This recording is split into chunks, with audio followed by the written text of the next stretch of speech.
Hi, good evening. I'd like to check if I'm audible. So, I'm supposed to be audible sa lahat ng platform. Ibig kong sabihin, that is my public Facebook account. And then sa group po ng basics and on YouTube. So, I'm supposed to be audible on those three platforms. At paumanhin na agad because my neighbors, of course, because it's Sunday, ay, walang humpay na naman pong nagkakaraoke. So if you could hear a little bit of that, I apologize, and there's nothing I can do about it because in Filipino culture, you're supposed to just bear with it, 'di ba? So, gano'n talaga ang ugaling Pinoy. Ugali nating pagtiisan lahat ng dapat pagtiisan at hindi dapat pagtiisan pero pinagtitiisan pa rin. So, yeah, we don't complain kahit linggo-linggo nila tayong binubulabog sa kanilang mga pa-music. But how is everyone? So, this live was supposed to be scheduled, an nakalimutan ko yung original schedule, but I think it was on the 25th of October. But since we had a very unfortunate event, I had to postpone that to tonight. So sana okay lang ang all. Ayan. So probably not okay, but yeah. Kumusta kayo? So medyo okay na ba? May kuryente na ba? Internet, tubig, ang lahat? Ayan. So, are you safe? Are your loved ones okay? So, ayan. Of course, before we pay attention to the things going on in our head, bago natin pagtuunan ng pansin yung mga kailangan nating matutunan academically, of course, we have to focus on our bodies and our safety. So, sana ay okay po ang kalagayan ninyo. And we continue to pray for those who are still affected and are still bearing with with the effects of the previous typhoon. So, ayun, keep safe everyone. Lalo na at meron na naman yatang kasunod na nandito na yata sa loob ng area of responsibility ng Pilipinas. Hindi talaga nila tayo tinatantanan. Kasi daw Filipinos are very resilient. So sinusubukan kong resilient nga talaga. Aha. Okay. My dog's getting mad. Maybe because my neighbor keeps singing at hindi nagagandahan yung aso ko sa boses ng kapitbahay namin at kaya naman siya ay nag-aano, ano ba, my dog's whining. How do you say that in Filipino? Umuungot, ganyan, yun. Okay. So, good evening po sa lahat. Ayan. Ang nakikita ko lamang pong comment sa aking StreamYard ay yung mga nasa public. Ayan, yung mga nasa private po hindi ko sila ma-feature ng ganito. Ayan. So, please tag your friends, because they may benefit from this kahit mga estudyante pwede naman. So, verb tenses at subject-verb agreement, isa yan sa pinakamadalas na nakikita natin sa kahit anong uri ng examination that measures your linguistic ability. So, kung hindi natin 'to master, marami-rami tayong mga error correction na questions na hindi masasagutan. So, kailangan talagang master po natin ito. And dun sa group ng basics ay nag-post po ako ng file. So, meron po dong file na merong past tense at past participle of the verb kasi para po ma-master niyo yung tenses at yung SB agreement ay dapat kabisado niyo po yung past tense at past participle. That is something that I cannot help you with. Kasi kailangan niyo yan i-memorize sa sarili niyo, hindi ko yan pwedeng i-spoon feed. There's nothing I can do but ask you to memorize these things. Okay po ba? So kung hindi pa natin kabisado, pakisuyo. Kung nakalimutan, pakisuyo. Kabisaduhin po natin yung past at past participle ng iba-ibang verb. Lalo na po yung mga irregular verb, yung hindi nilalagyan ng D at ED. So, napaka-importante po nun. If you don't know that, if you forgot that, oh no, you're in deep trouble. So, ayun po, paki-memorize. Anyway, so tag your friends. Puwede po itong panoorin ng lahat habang naka-live. It's free while it's live and, replayable for members only. So, kung meron kayong mga kaibigan na mga nakakailang ulit ng nagte-take ng civil service exam or ng kahit anong uri ng exam na merong linguistic na part or verbal part, you may tag them in the comment section and please ask them to watch kasi Kailangan talaga 'to, alright? So, let me share my screen and, let me know kung nakikita po ng lahat. Ayan, good evening po sa mga naggo-good evening. Sana maganda ang gabi niyo. Yung gabi ko ay hindi maganda dahil yung boses ng kapitbahay namin ay hindi rin maganda, okey. Nagmamaganda lang yung boses niya pero hindi talaga maganda. Okey. So, alright, can you see my screen everyone? Facebook people, YouTube people? Ayan, nakikita niyo ba ang aking screen? Okey. Yung mga English major natakal na namin 'to last time nung session 1 ng major. Pero kung gusto niyo namang ulitin ang topic na ito para lalo niyong ma-master, eh, sige po, okey? Alright. So, let's go. Ready na ba ang all? So, sana ay handa na tayo. Please, have a pen and paper ready. Kung maaari nga lang po dito sa basic course ay magkaroon kayo ng separate na notebook so you can write notes and, look back dun sa mga previous na topic. So, it's really going to help you and, it's going to help you improve and see your improvement. So, tara na po mag-umpisa because it's 7 p.m. We're going to begin. Okay, so magsa-start muna po tayo sa SV agreement, but let me recall or let me help you recall some of the terms na kailangan ay alam nyo kapag nagdi-discuss ng verb tenses at subject-verb agreement. Okay po? Sa mga nagtatanong kung hindi uploaded, this is uploaded and replayable for YouTube members and Facebook members. So, yun po yung 200 sa basic course or kung nag-enroll kayo ng major, if you're one of the first 1,000 enrollees of my major in English course ng March 2025, you can also watch this for free. Tapos, yun po yung 200 pesos na basic course or kapag member kayo sa YouTube. So, any of those 3 options ay mapapanood niyo po yung replay nito. Okey po ba? Okay, let's start! Okay. So, continue tagging your friends para may maabutan pa sila kasi hindi naman 'to gano'n kahaba because this is just a, basic review nga po. So, let's go. Alright. Okay. Alright. So, these are the key terms na kailangan ay naaalala niyo at kailangan ay alam nyo when we are, talking about verb tenses or subject-verb agreement. So, can you give me examples of verbs in simple form or verbs in the base form in the comment section? Okay. So, pakibigyan po ako ng example ng simple or base form of the verb. Okay. Alam ko namang madali lang 'to sa ibang tao, pero ayoko kasing mag-assume na alam niyo, 'di ba? So, I am teaching with the assumption that everybody knows nothing. Kunyari gano'n. Kunyari hindi niyo lahat alam or nakalimutan ng lahat, okey? Kasi sometimes people are embarrassed to say na nakalimutan nila, 'di ba? So, mas maganda na lang na i-discuss na lang natin para just in case nahihiya silang sabihing nakalimutan, eh, di meron tayong discussion. Okay. So, run, eat, study, ride. Okay. Call, walk, run, eat. Okay. Yeah. So, kapag sinabi nating base form or simple form of the verb, ito yung wala tayong S, walang ES, walang ED, walang D. Ayan. So, hindi siya past, hindi hindi siya naka-past tense, hindi siya naka-S form, yung mismong verb lamang na walang karagdagang kahit anong affix, walang S, walang ES, walang D, walang ing, walang kahit ano, yung verb lang po. Halimbawa, run, ayan. So, yan ang base form or simple form. Hindi mo puwedeng gawing runs, hindi mo puwedeng gawing ran. Yung mismong run lang, yan lang yung base form or simple form. Kaya nga po siya simple kasi yan ang pinaka-simpleng form ng verb, okay?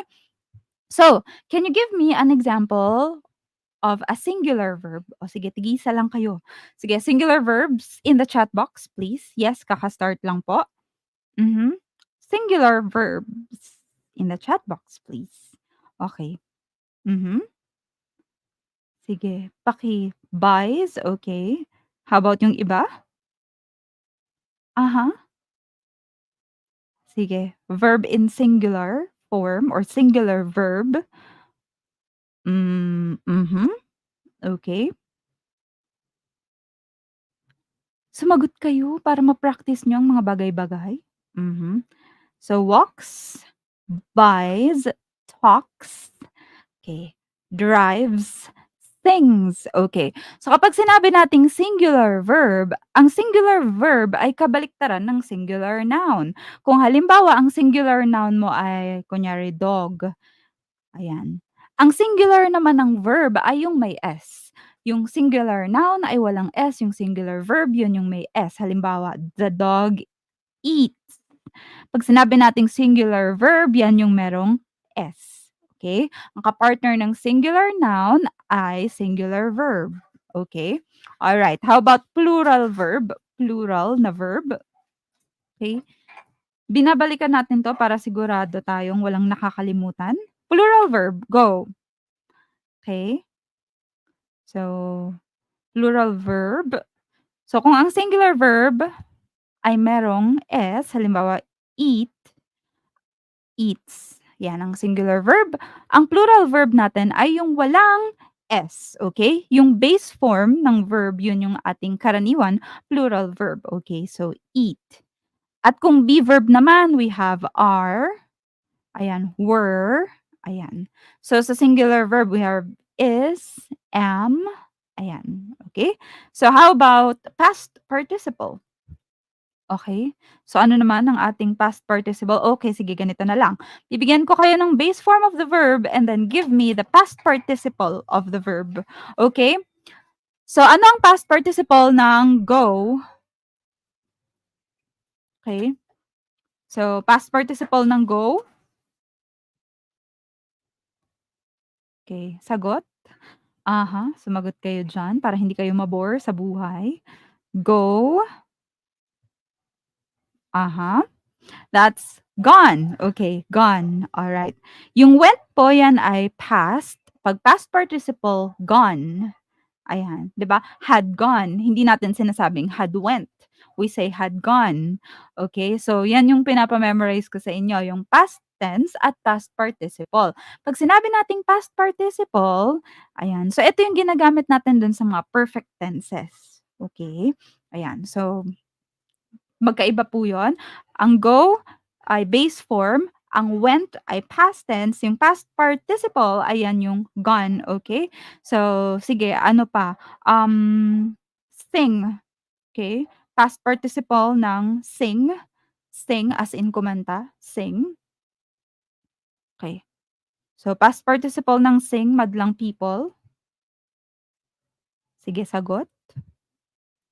Sing, pakiayos ang spelling kung ano man ang inyong past participle. That's S-U-N-G, sung, okay? Pero ang past tense niya ay S-A-N-G, sang, okay? So, sing, sang, sung. So, yan po yung kailangan nating i-memorize, okay? So, yun yung tinatawag nating past participle. Magkaiba po yan dun sa mismong past tense, okay? Next, number. So, kung sa math, marami tayong number 1, 2, 3, 4, 5, 6, 7, 8, 9, 10, and so on. Infinite yan. So, sa English ay meron lang tayong dalawang number. 'Pag sinabi nating number, ang tinatanong lang sa inyo ay kung singular ba or plural. Okay? So, number is singular or plural. So, siyempre kapag singular, isa lang 'yan. 'Pag plural, it's two or more. Okay? So, 'yan yung tinatawag nating number pagdating sa, English. Tapos meron tayong tenses.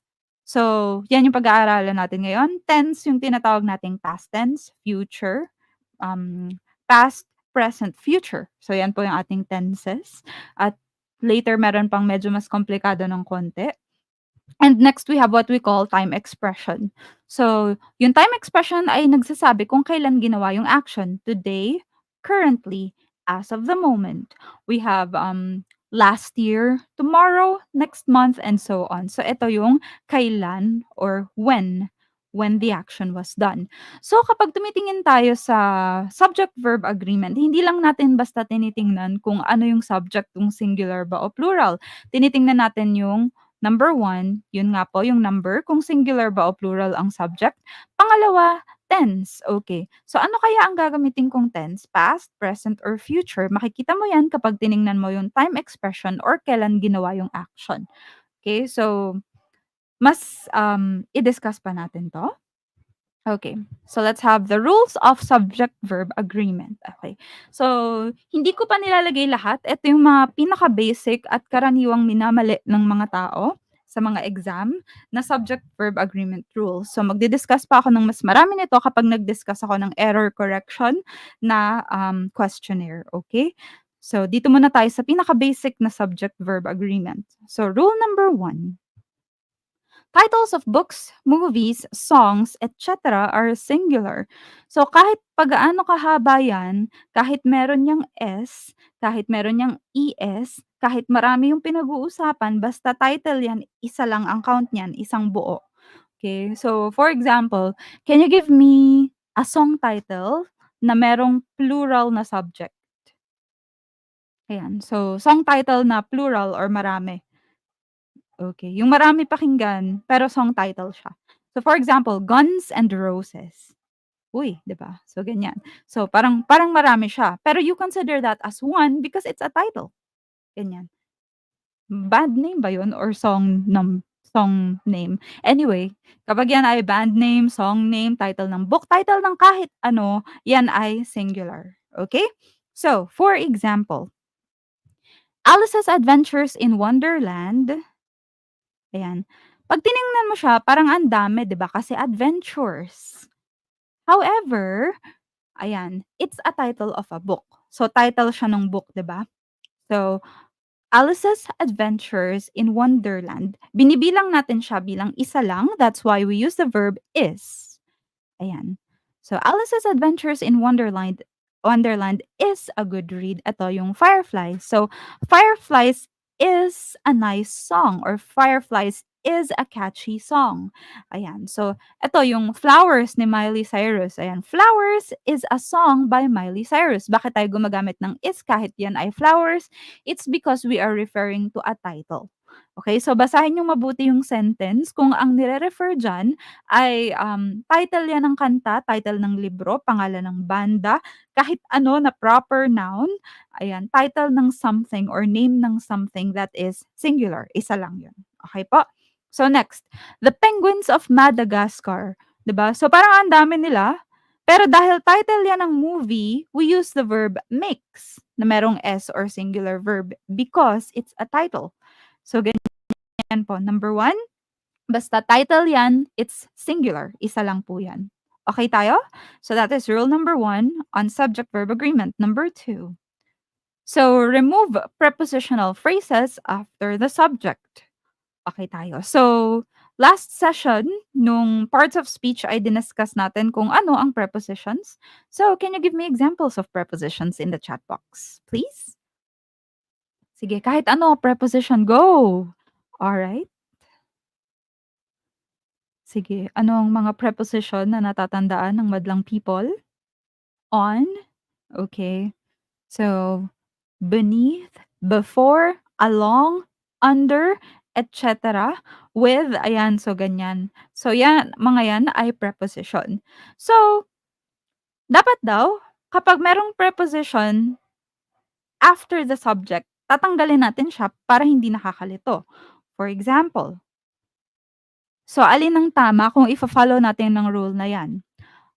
A, the tray of cookies look delicious. Or B, the tray of cookies looks delicious. Sa tingin nyo, ano ang tama? So, sabi ng rule, remove prepositional phrases after the subject. So, tatanggalin nyo daw yung prepositional phrase. Yung simula dun sa preposition, onwards, tanggalin nyo daw yon. Yun lang daw ang subject nyo. So, anong tama dyan? A or B? A, the tray of cookies look delicious, or B, the tray of cookies looks delicious. So, anong tama dyan? Okay, B ba? Are you sure? Okay. So, sabi diyan, remove the prepositional phrases. Ano ba ang preposition diyan? Okay, so tingnan muna natin yung verb ha, looks. Look. Okay. So, ang ibig sabihin, yung subject natin, ito lang yon, the tray of cookies or the tray of cookies. So, diyan sa the tray of cookies, nasaan yung preposition nyo? The tray of cookies. Where is your preposition? So, alin diyan? Sige, preposition muna tayo. Of, 'di ba? Of is a preposition. So, or of is a preposition. Ibig sabihin, tanggalin nyo daw yon. Okay, so tanggalin nyo to, of cookies. At yan lang ang subject nyo. The tray. The tray.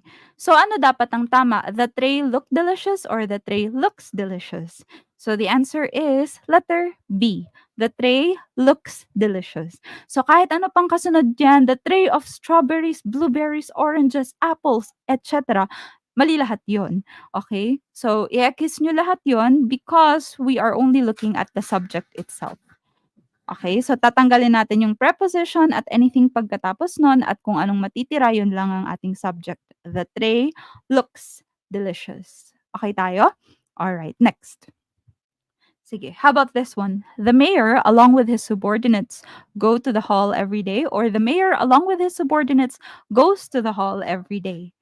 So ano kayang tama dyan ulit? A or B? Sige, lagyan natin siya ng A or B. Okay, A, tapos B. Mhm. So, ano kaya yung tama diyan? Sige, sagot! Alright, okay.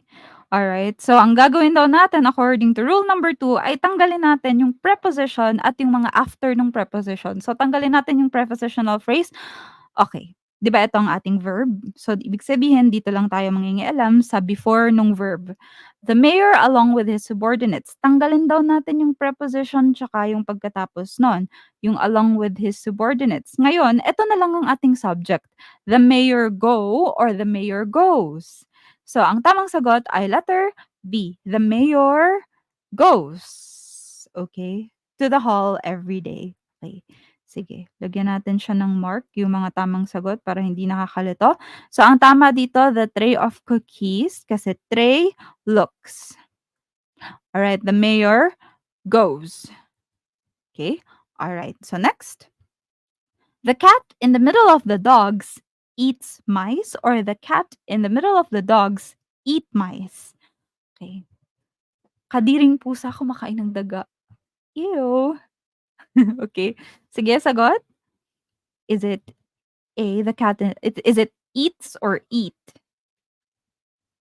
The cat in the middle of the dogs eats mice, or the cat in the middle of the dogs eat mice? Okay. Alright. So, ang gagawin natin dito, tatanggalin daw ulit natin ang prepositional phrase. So, tanggalin natin yung in the middle of. Okay. Or in the middle of the dogs. Ayan, tanggalin natin yan. So, ang matitira lang ay yung the cat eats or the cat eat. So, of course, because we have a singular subject, we have a singular verb. So, the cat eats mice. So, ang tama dito ay yung una. Alright? So, the tray of cookies looks delicious. The mayor, along with his subordinates, goes to the hall every day. The cat eats mice. Okay po? Are we okay so far? Ayan. So, okay tayo doon. Now, let's proceed to the third rule. Rule number 3. So, if we're going to remove the prepositional phrases after the subject, yung bago din daw mag-subject ay tatanggalin natin. Kasi ang goal natin para hindi tayo malito sa subject-verb agreement ay tatanggalin po natin yung mga nakakalito.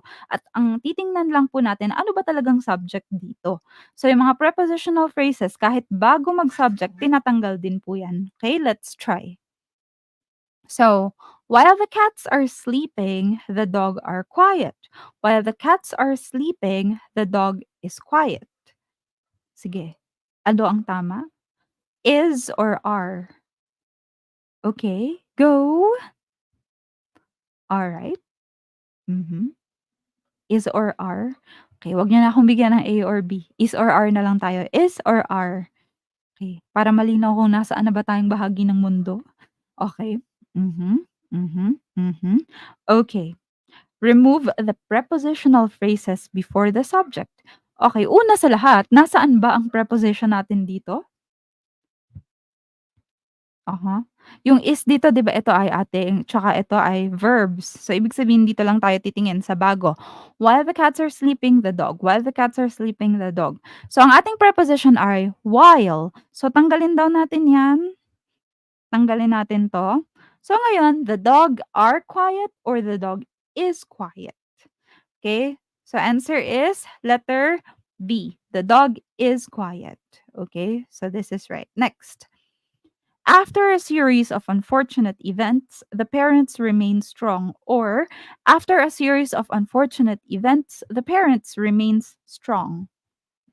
Okay? Anong dapat gawin, madlang people? Sige. Is it remain or remains? Mhm. Okay.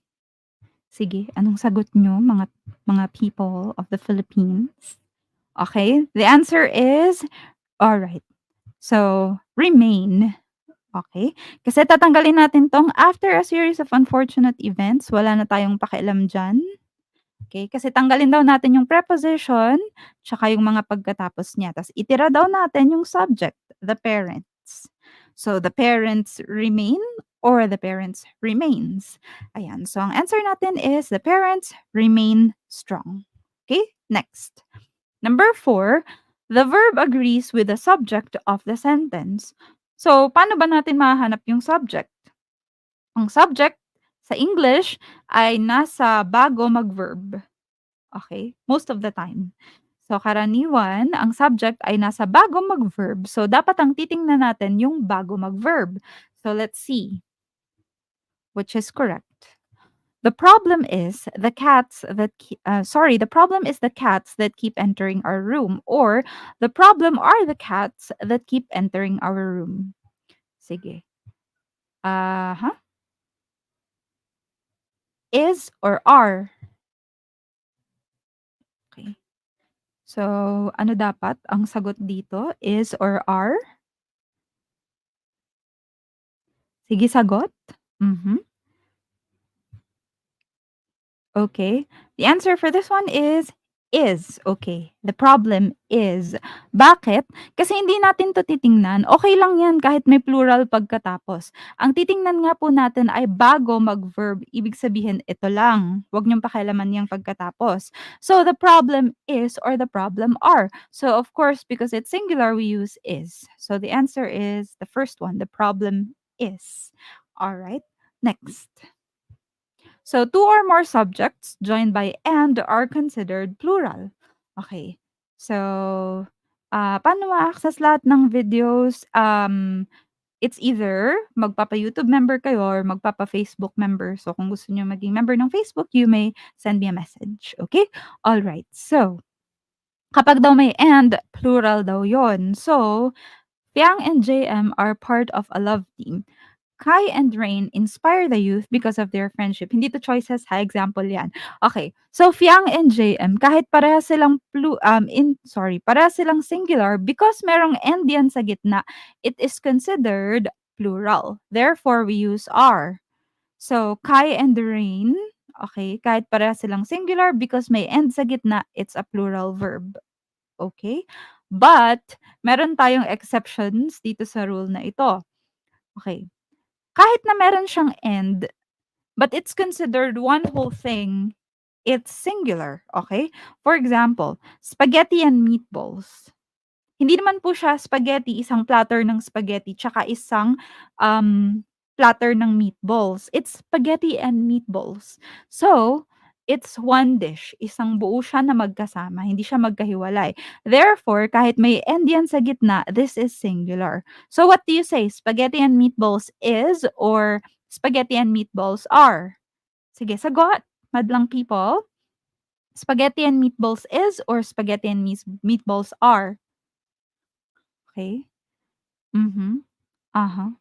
Uh-huh. So, is. Kasi isang dish lang yon, okay? Puwede po bang pa-order ng spaghetti and meatballs? Okay, so it's one dish in one plate, okay? Next, bread and butter, okay? So, hindi naman ako nanghingi ng bread at saka butter. So, bread and butter is our breakfast for this morning. Isa siyang magkasama, bread na may butter. Okay, next, peanut butter and jelly. So, peanut butter and jelly sandwich. So, it's one sandwich na merong peanut butter at saka jelly. So, kahit na meron niyang and, basta isang buo lang yun siya, that is still considered singular. Okay po ba? Pero the rest, kapag magkahiwalay yan, tulad ni Fiang at ni JM, di man sila iisa. Huy! Okay, at ni Kai at ni Rain, na magkaiba rin naman ang BBS niya sa kanilang dalawa, di ba? That is considered plural. Okay? Okay na yun. Next, number 6. If the subjects are joined by or but, the verb must agree with the subject that is closest to it. Okay. So, kung naka-attend kayo ng session 1, so minention ko 'to sa conjunctions, we have what we call correlative conjunctions. Yan yung conjunctions na laging magka-partner, hindi puwedeng pinaghihiwalay kasi nagtatampo. Hoy! Halimbawa, not only, but also. Meron tayong either or, tsaka, neither nor. So, kapag meron tayong mga ganito, yung joined by or, nor, tsaka but, ang titingnan natin ay kung alin ang subject na katabi ng verb. For example, so neither the principal nor the teachers blank about the issue. So, eto yung ating verb, yung verb natin nandito. So, meron tayong dalawang subject, itong principal at saka yung teachers. So, ano bang mas malapit dito sa blank na 'to, yung teachers or yung principal? Okay. Ito ay ginagamit natin kapag meron tayong tulad nito ha, neither nor. Ayan, or, nor, but. Mhm. So, ang mas malapit dun ay teachers. So, ibig sabihin, itong teachers ang ating subject kasi siya yung katabi ng verb. So, teachers know or teachers knows. So, our answer is no. Okay? So, ito lang katabi ng blank yung titingnan niyo, wala kayong pakialam diyan sa una kapag gumagamit tayo ng or, nor, and but. Okay, next. Either the cats or the dog blank fish tonight. Either the cats or the dog blank fish tonight. Eat or eats. Okay, nasaan ulit yung ating verb? Eto. So, ano bang mas malapit dito sa verb? Kasi meron tayong or dito, 'di ba? Or, nor, but. So, cats or dog. Tapos dun kayo magbabase kung anong verb ang gagamitin. So, ang mas malapit sa blank ay dog, therefore you're going to use a singular verb. Dog eats. Okay, eats. Alright, next. Not the ladies in red, but the lady in black, blank the star of the show. Kapag ang nasa blank po ay be, ang ibig sabihin nitong be ay is, are, was, were, am. Ayan, kasi yan yung ating be verbs. So, yan yung sasagot nyo. Is, are, was, were, am. So, not the ladies in red, but the lady in black, blank the star of the show.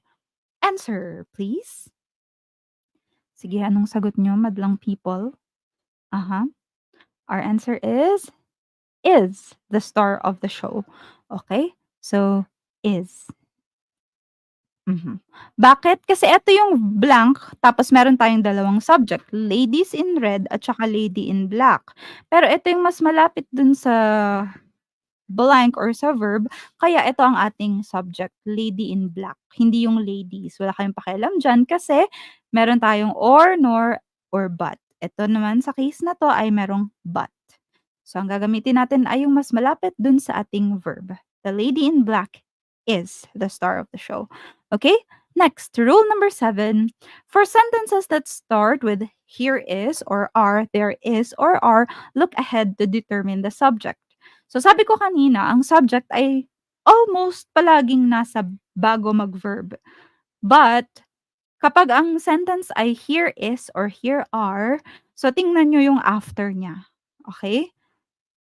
Halimbawa, there blank lots of people in the park. Is it is, are, was, or were? Sige, huwag kayong gagamit ng was o kaya were kapag wala namang nakalagay na yesterday, last night.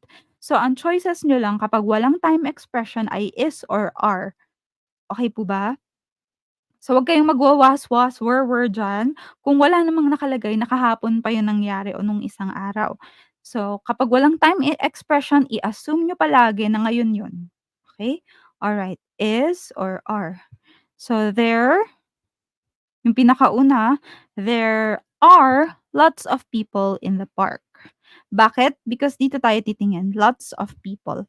Kapag nag-uumpisa sa here is or are, there is or are, titingnan natin yung pagkatapos. There blank a huge spider in the room. There is a huge spider in the room. So, dito tayo titingin. Okay?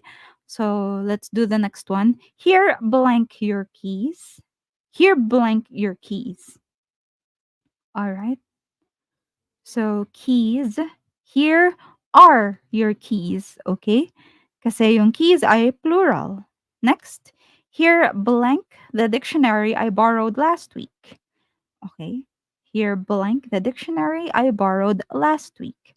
So dahil ang dictionary ay iisa lang, ang answer natin dito ay is. Okay? So kapag there at saka here, ang titingnan natin ay yung pagkatapos.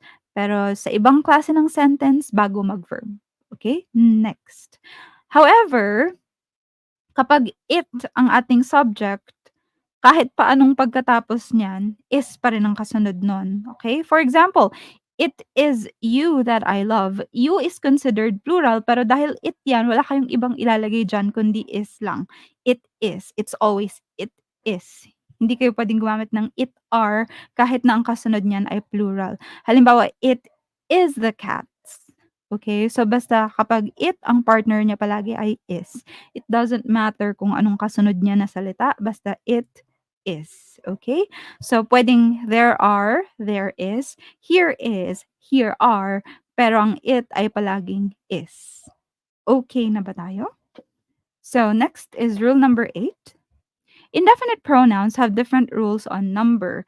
So, sa indefinite pronouns, medyo magme-memorize kayo ng konti. Kasi merong mga indefinite pronouns na kahit anong mangyari ay singular, kahit anong mangyari ay plural, at meron din naman na nagbabago yung pagka-singular or plural niya depende sa sentence.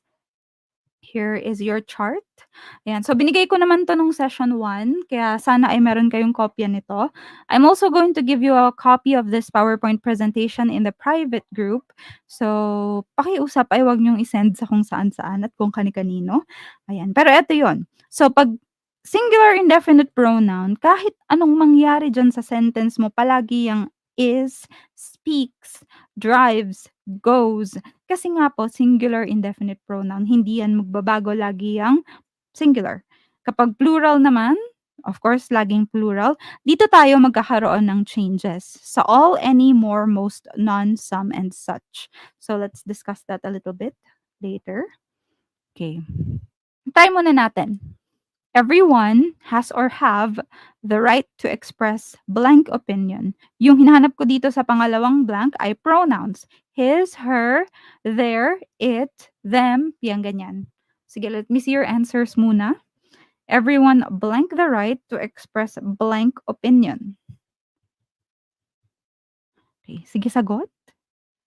Dalawang sagot ang ibigay nyo sa chat box. Alright. So, dalawa, napagsamahin nyo na. Okay. So, dalawang blank po yan, dalawang sagot po ibigay nyo. Okay. Has, tapos? Mali. Okay. So, everyone has. Tama kayo doon. Okay. Because everyone is always singular. Kahit anong mangyari, singular yan. Everyone is. Kahit madami yan isipin, singular yan. And because everyone is singular, you cannot use there dito. Mali yan. Okay? So, singular nga po siya. Bakit niya magiging partner there? Ang partner niya dapat na pronoun dyan ay singular din. So, everyone has the right to express his or her opinion. Ayan. His or her. Everyone has the right to express his or her opinion. So, kapag nagsa-subject-verb agreement kayo, kung ilan yung number nyo sa una, yun palagi yung uulitin nyo sa susunod. So, kung singular yan, singular dapat lahat yan. Ganon din sa inyong tenses. Kung past na yung una nung paragraph, kailangan yung buong paragraph nyo past din. Kasi kung halimbawa nagkukuwento siya ng past, buong paragraph yun kahit hindi na sinabing yesterday ulit yun. Okay? So, you have to keep it consistent. Everyone has, tapos his or her, hindi there. Okay? So, never magiging partner ng everyone si there. Okay, so this is has, tapos his or her. Okay, next, number 2. Many blank not think of the consequences of blank actions. Sige, pronoun ulit yung pangalawa. Please give me your answers. Sige. Paano natin nalalaman to kung singular or plural? Depende po yan dun sa chart kanina na pinakita ko sa inyo. So, have a copy of that. Utang na loob. At paki-memorize kasi sa exam wala naman talagang ganong table. So, dapat kabisado nyo yon, okay? So, Many blank not think of the consequences of blank actions. Mhm. Yes, it's called parallelism. Yung kung ano yung una, yun dapat yung lahat consistent. So many do not think. So do is our plural. And then of the consequences of their actions. Dahil plural tong do, dapat plural din ang noun nyo. Their actions. Okay? All right. Next, number 3. Several blank coming to the party. Several blank coming to the party. Mhm. Okay, sige sagot. Several blank coming to the party. Kapag be, ibig sabihin yan, be verb yan. Be verb ay is, are, was, were, am. Okay?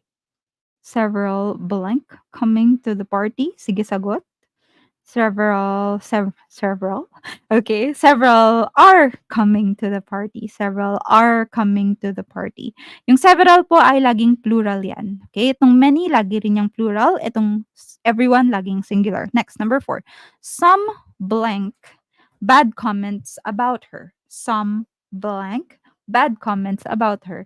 Etong some, minsan ay singular, minsan ay plural, depende sa kung ano ang ibig sabihin ng sentence. So, ano kaya 'to, has or have?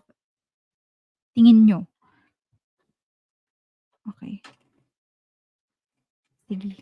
Gayahin natin yung mga teacher natin ng elementary. Several ano kaya 'to, several Carabaos? Several dogs? Several horses? Several ano kaya 'to?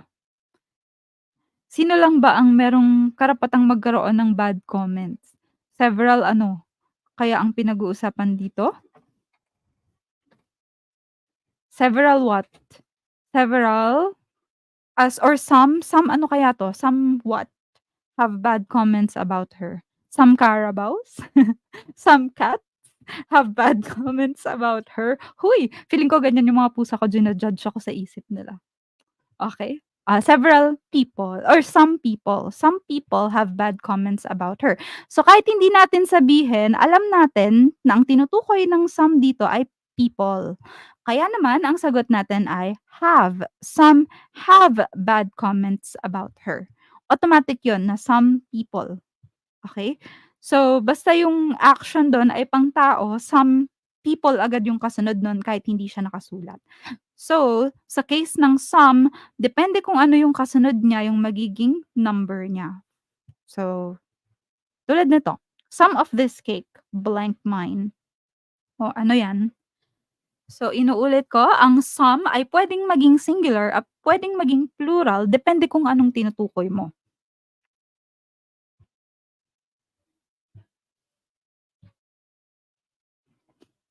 Ano kaya 'to? "Some of this cake, blank mine." Kay be verb ang sagot dapat dito. Patingin ng sagot ng all. Sige. Some of this cake is mine. Alright, is.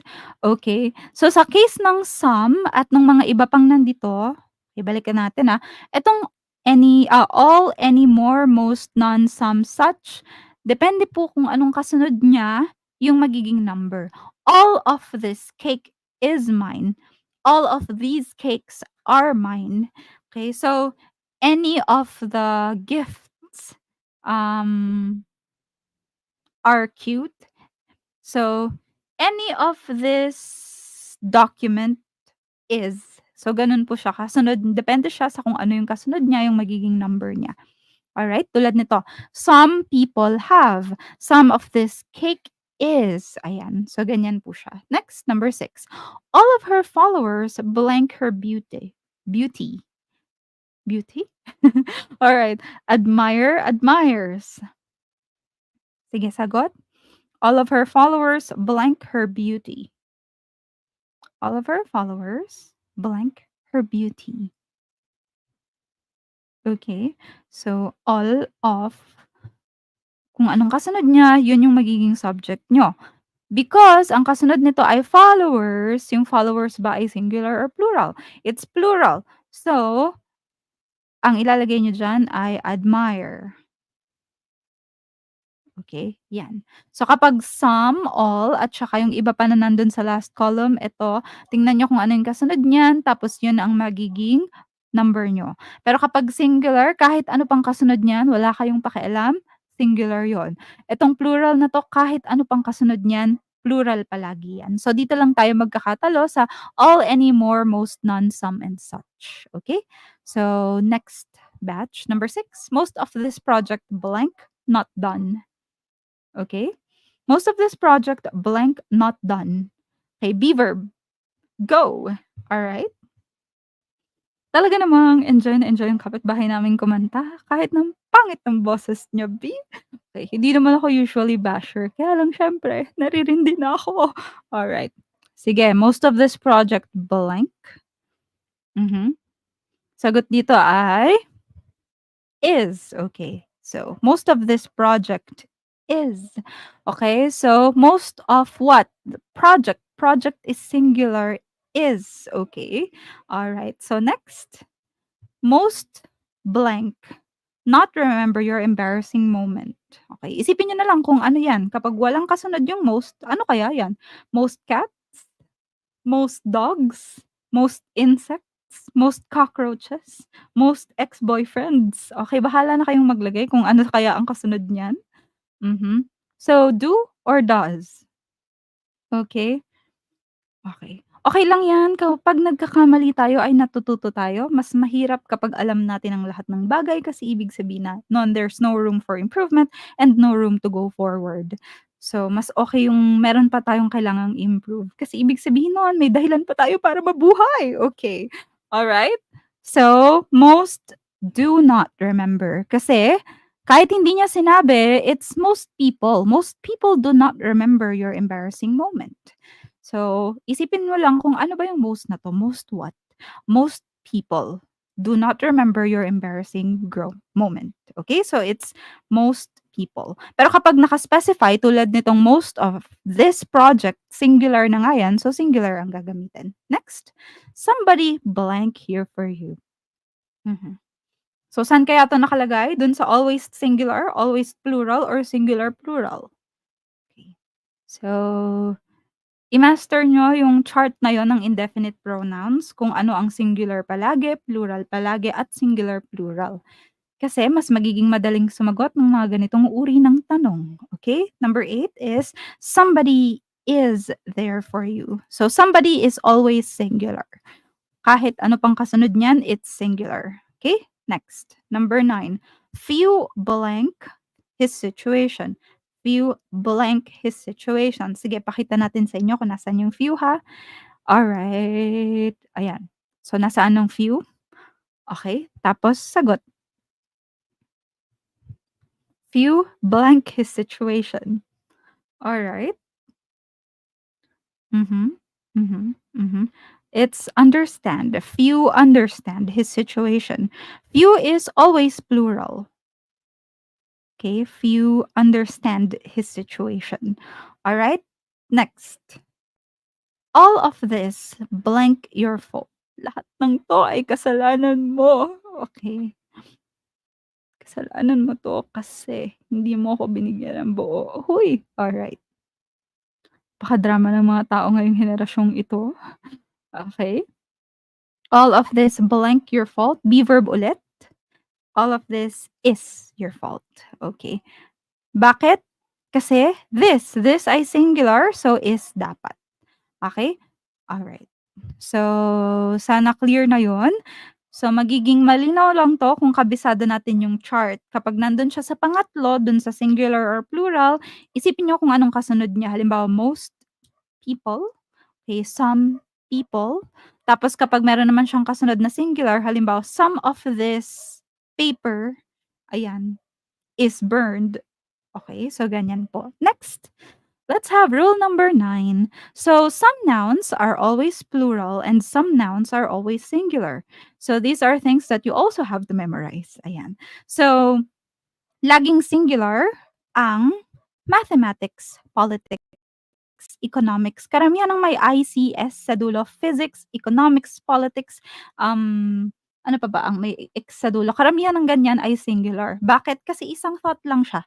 'di ba? It's one thing, it's a subject. Okay, so kahit na mukha siyang plural ay singular yan palagi. Measles. Measles is a kind of disease, 'di ba? So isa siyang sakit, isa lang siya. News is always singular. Billiards is always singular.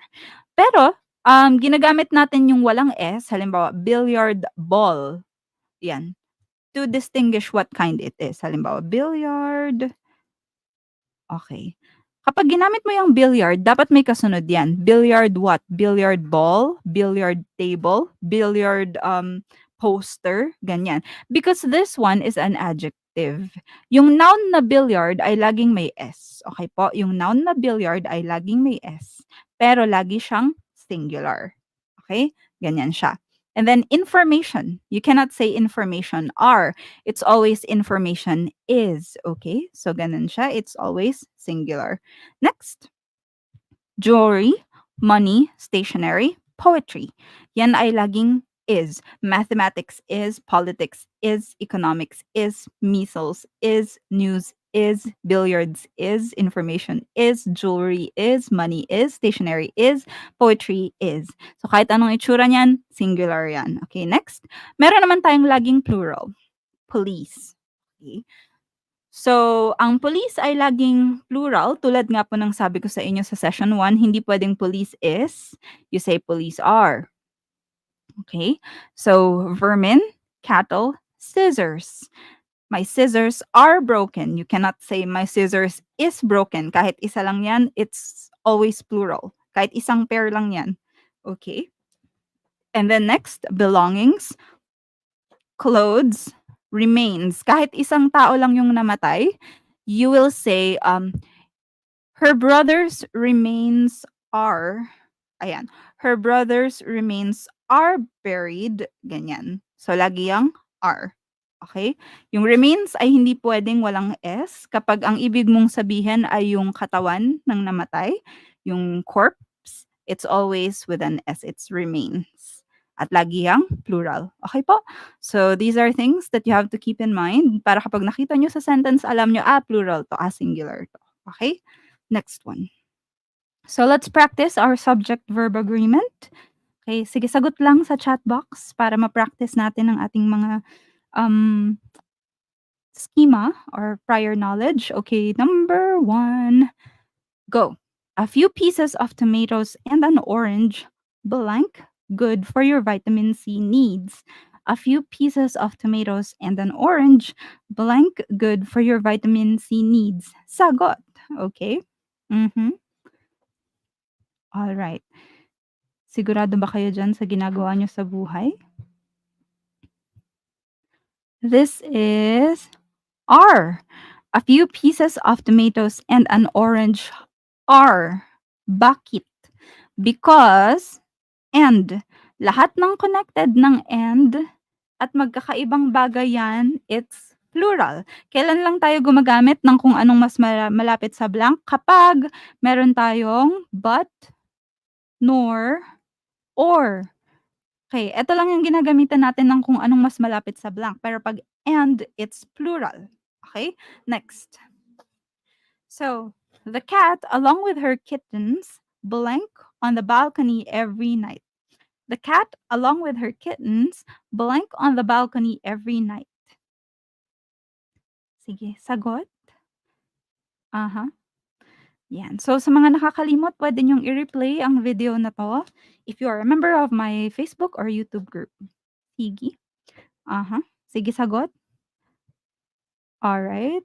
The cat, along with her kittens, sleeps. Sleeps. Bakit siya sleeps? Bakit may S? Kasi etong along ay preposition, tanggalin na yan. Ang subject mo lang ay yung the cat. Kapag may prepositional phrase, wala yan. Extra lang yan. Bale, third party lang siya, pero hindi talaga siya yung legal. Huy! So, ganyan ang function ng prepositional phrases pagdating sa subject. Tinatanggal lang yan, wala yung kwenta, hindi siya mahal. Huy! So, ganyan ang ating prepositional phrases. Next, number 3. So, one of your shelves, blank broken. One of your shelves, blank broken. So, sa tingin niyo saan kaya 'to? Yung one ay indefinite pronoun. Saan kaya siya nakalagay? Sa always singular, always plural, or singular plural? Sa tingin niyo nasaan kaya siya? Ayan. One is always singular. Therefore, kahit na may shelves diyan, dahil one yan, it's singular. One of your shelves looks broken. Okay? So, kahit na meron siyang kasunod na may S, it's singular. One of your shelves looks broken. Next. Number 4. Some of that cake blank moldy. Some of that cake blank moldy. Uh-huh. Sagot, madlang people. Okay. Mamaya na kayo kumain para sabay-sabay tayong kumain. Mhm. Yan. Di bale ng magutom, 'wag lang bumagsak. Huy! Okay. Alright, what is your answer? It's is. Alright, kasi itong some ay nandun sa pangatlong column, nandun siya sa singular or plural. So, ang titingnan natin ay yung kasunod niya. Some of ano daw? Cake. Cake is singular, therefore is. Okay, next, number 5. The Adventures of Huckleberry Finn blank a good read. The Adventures of Huckleberry Finn blank a good read. Mhm. Sige, sagot. Number 5. Okay. So number 5 is. Okay. The Adventures of Huckleberry Finn is a good read. Ma'am, Adventures. Oo nga. But this is one whole title. Title yan ng libro ni Mark Twain. So The Adventures of Huckleberry Finn is a good read. Basta title, pangalan ng banda, pangalan ng kahit ano. Basta title. It's singular. Next. Number 6. The real issue, blank your lies. The real issue, blank your lies. Yan, sinungaling ka kasi, yun ang issue natin dito, besh. Okay, sige, go. The real issue, blank your lies. Okay? The real issue is your lies. Okay? So, kahit na merong ganyan yan, di natin yan titingnan. Ang titingnan natin ay yung bago mag-verb, issue. Issue is. Okay, next, number 7. Neither Hermione nor the twins, di ko makita yung aking pa-eraser dito. Hayaan mo na nga. Neither Hermione nor the twins blank Harry's name in the goblet of fire. Neither Hermione nor the twins blank Harry's name in the goblet of fire. Mhm. So, tatlong bagay ang tatandaan natin kapag malapit sa blank. Yan ay kapag meron tayong or, nor, at saka but. Alright. At sa case na 'to ay meron tayong nor. So, ibig sabihin kung anong katabi ng blank, yun ang ating subject. So, dead man na dito sa mga bago yan. Twins, put. Okay, next. 8. Scissors, blank fingers, so be careful. Scissors, blank fingers, so be careful. Scissors, blank fingers, so be careful. Okay. Pero yung mga manlolokong tao, they cut heart. So, be careful pa rin. Huy! Okay, go. Alright. Scissors, cut fingers. So, scissors ay palaging plural. Kailan lang magiging singular ang scissors? If we say a pair of. Kasi, pag sinabi natin halimbawa, a pair of scissors, susundan na natin yung rule na preposition ika-cancel. So, a pair of scissors, blank is or are. Sa case na 'to, dahil meron tayong bago mag-scissors, tatanggalin natin 'tong simula off hanggang scissors. So, magiging a pair is. So, magiging a pair of scissors is. Pero 'pag scissors lang, laging plural 'yun. Okay? Number 9. A pair of jeans. O, eto na nga po. A pair of jeans, blank, all I can buy with this money. Ayan. Kayo po, ano ang puwede niyo pang bilhin dun sa natitirang pera sa wallet niyo? Ayan, makakabili pa ba ng iPhone 'yan? Okey. Makakabili pa ba ng McDo 'yan?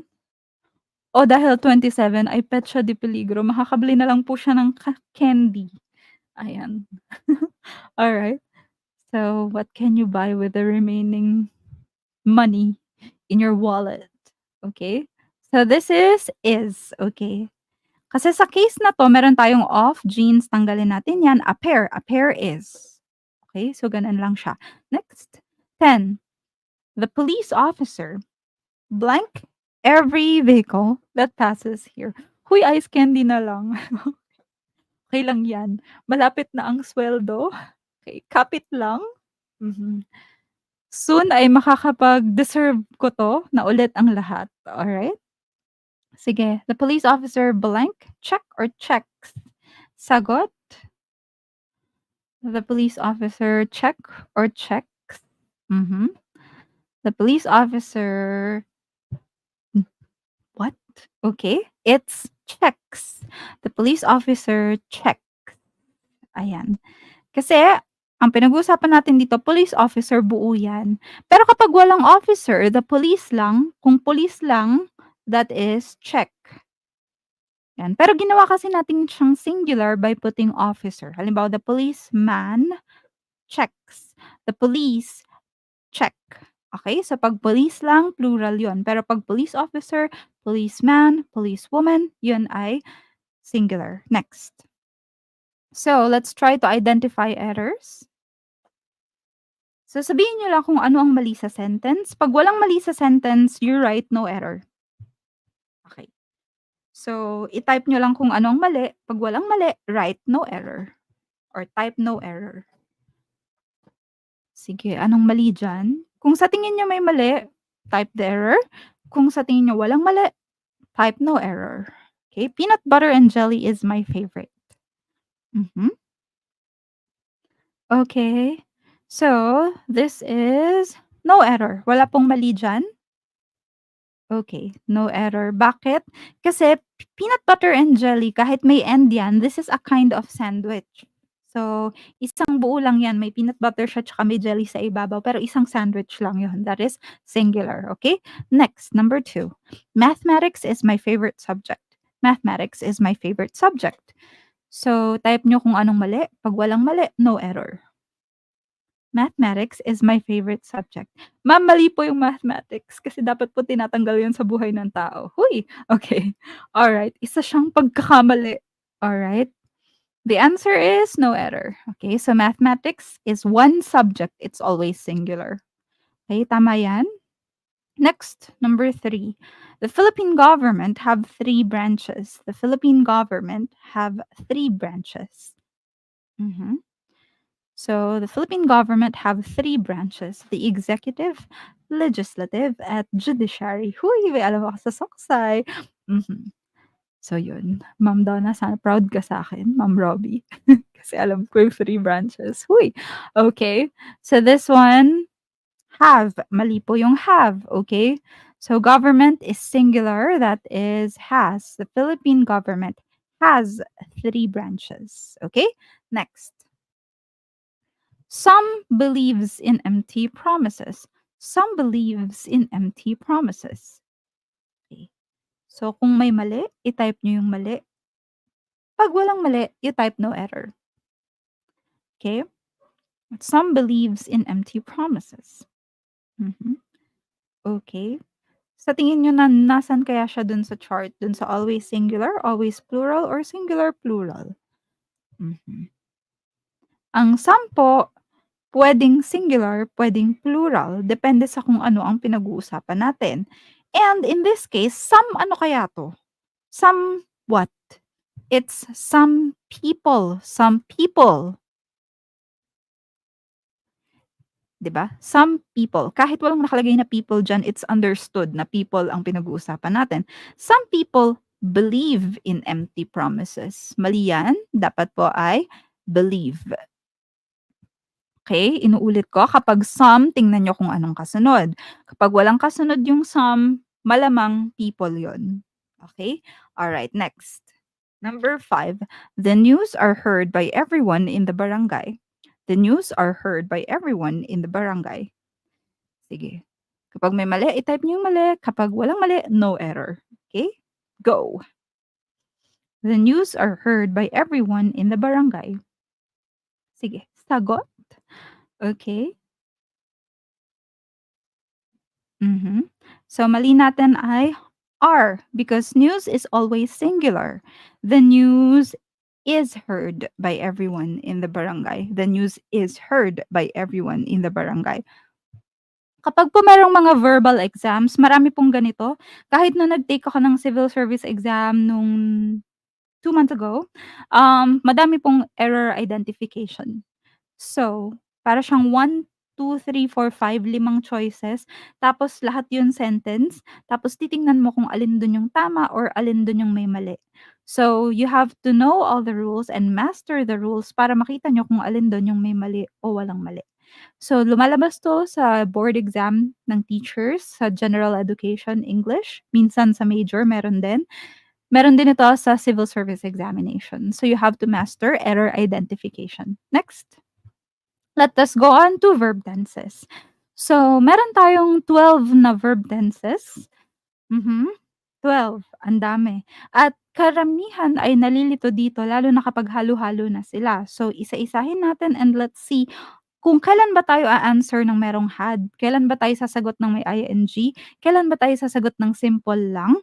So, we're going to discuss them one by one. Okay? Dun sa mga nag-major na last time, malamang alam niyo na 'to. Pero kung gusto niyo pa rin mag-practice, sige samahan niyo lang ako. So, we have first ay simple tenses. So, yung simple tense ay yung tinatawag natin na simple present, simple past, simple future. Okay. So, unahin natin yung simple present tense. Kailan ba tayo gumagamit ng simple present? When we are talking about a habitual action. Habitual or yung palaging ginagawa. Ma'am, paano namin malalaman habitual yung action sa sentence? Kapag nakalagay every day, every year, every month, every night, basta tuwing ganitong araw, you use simple present. Okay? So, he visits me every night. Hoy, baka multo yun. Alright.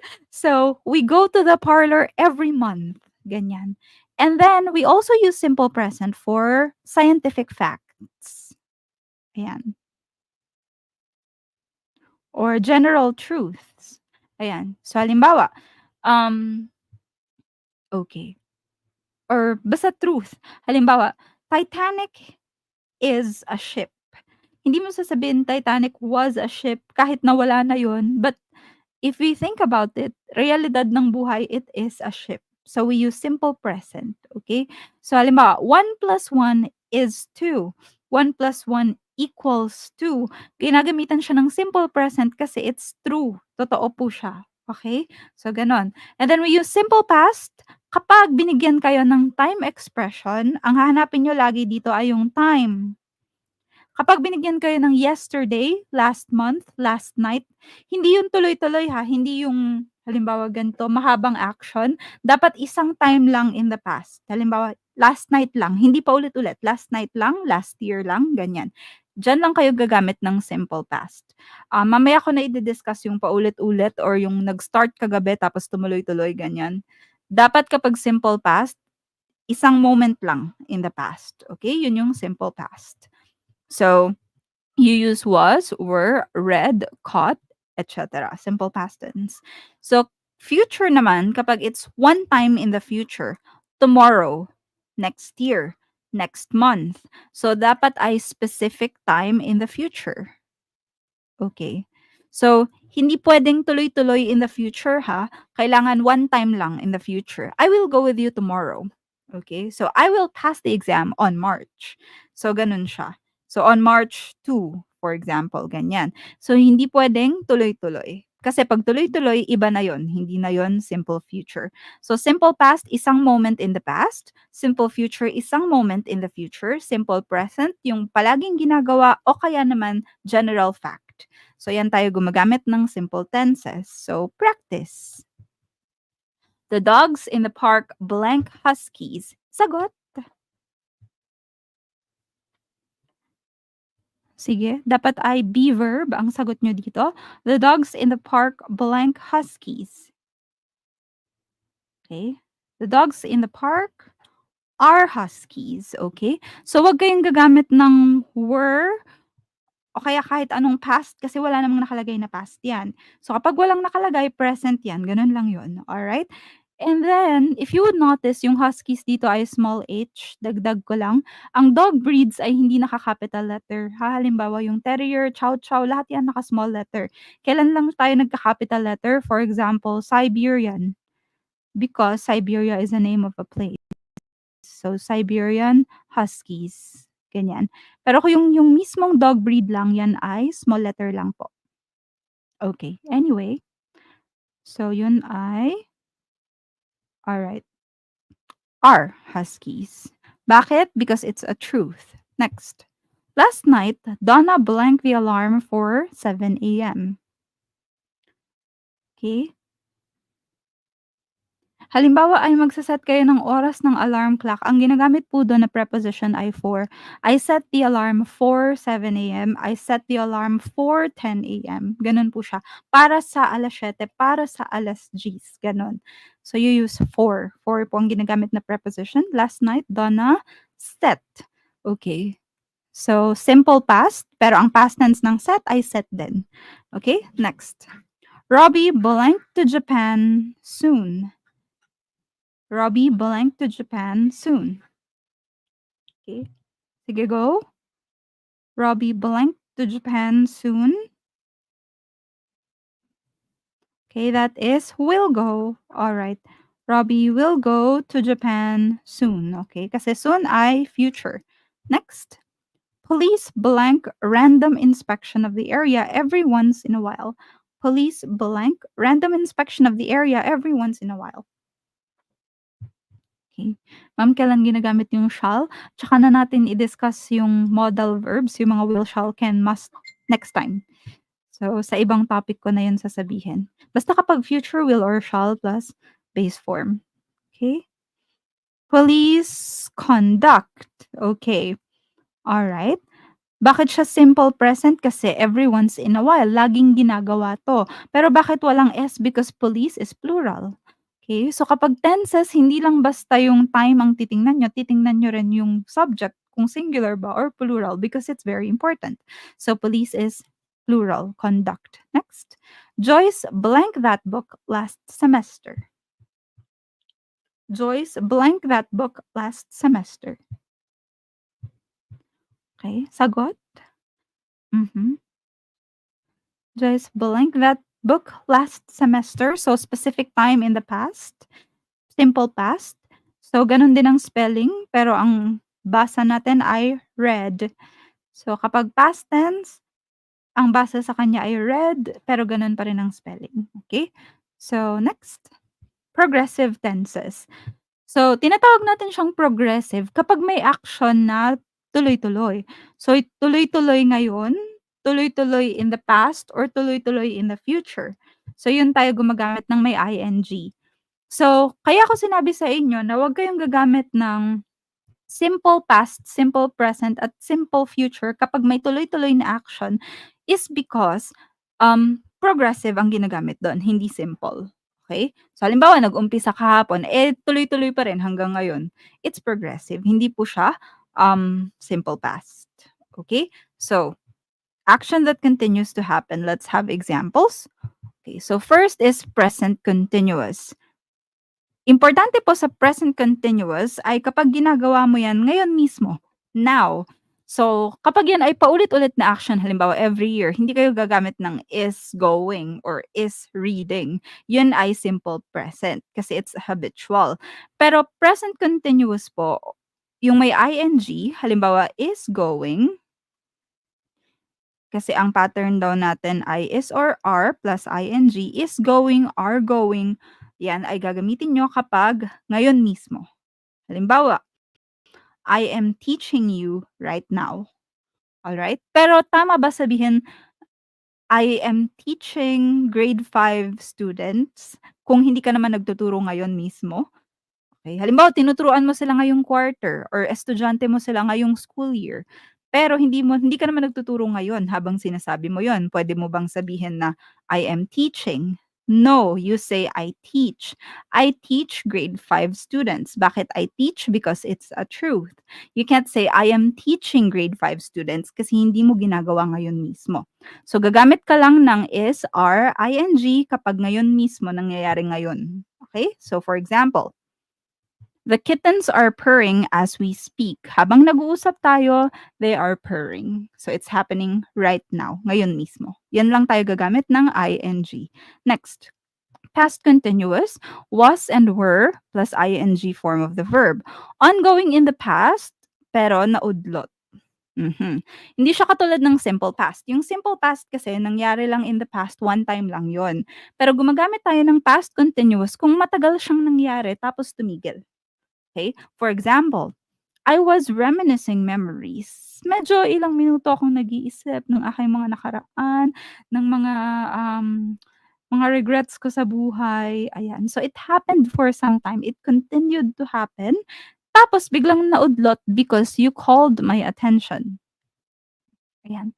So, nangyayari siya in the past tapos biglang natigil kasi na-interrupt, 'di ba? So, you were loving each other when the third party came. Hoy! So, nagmamahalan sana kayo ng matagal kaya lang bigla siyang na-interrupt kasi merong dumating na bagong tao. So, gagamit kayo ng past continuous kapag may nakita kayong isa pang past action, dapat merong ganyan, tapos merong isang continuous action.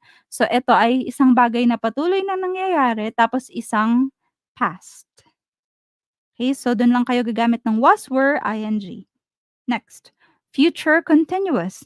So, ito yung hindi pa ngayon, pero magpapatuloy sa hinaharap. Hindi pa siya nagsa-start ngayon. Magsa-start pa lang siya, tapos 'pag nag-start siya, magpapatuloy. Hindi katulad ng, "I will go to Japan next year." Next year lang ako pupunta. That's simple future. Pero ang future continuous ay mag-uumpisa siya, tapos magpapatuloy siya. Okay? Ang gagamitin natin do'n, will or shall plus be plus ing verb. For example, I will be checking our attendance starting tomorrow. 'Pag sinabi mo kasing starting, mag-uumpisa ako bukas tapos paulit-ulit-ulit-ulit na akong magche-check ng attendance in the future. So, it will start tomorrow and it will continue. Kaya po tayo gumagamit ng progressive tense. 'Di ba, as you can see, ito ay nagpapatuloy ngayon, nagpatuloy in the past pero naudlot, ito naman magpapatuloy in the future. So, gagamit lang kayo ng ing kapag merong patuloy na nangyayari in the past, patuloy ngayon, or patuloy in the future. Okay?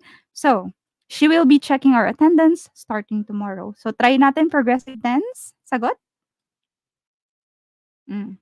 Sige, tingnan niyo ang sentence ng mabuti, tapos tsaka kayo sumagot. I blank the faucet when the plumber came. Sagot? I blank the faucet when the plumber came.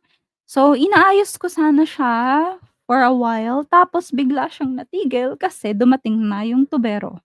Mhm. So, sayang man yung effort ko, 'di ba? Nagganon-ganon-ganon pa ako dun. Tapos naglupasay pa ako sa ilalim ng lababo, tapos dumating naman pala siya. Okay. So it is was fixing. I was fixing the faucet. So bakit siya was fixing? Because meron akong patuloy na ginagawa tapos meron tayong past tense dito. So it's a continuous action tapos may past tense. So ibig sabihin naudlot siya. Yan yung past progressive. Next. The teacher blank currently blank phonics. So the teacher currently blank phonics. Teach. Okay? Sige, sagot. The teacher blank currently blank phonics. So the teacher is currently teaching phonics. Ngayon mismo, 'di ba? So habang nag-uusap tayo nangyayari 'yon. So you use present progressive. The teacher is currently teaching phonics. So yun yung present progressive. Next, she blank about her problems when you butted in.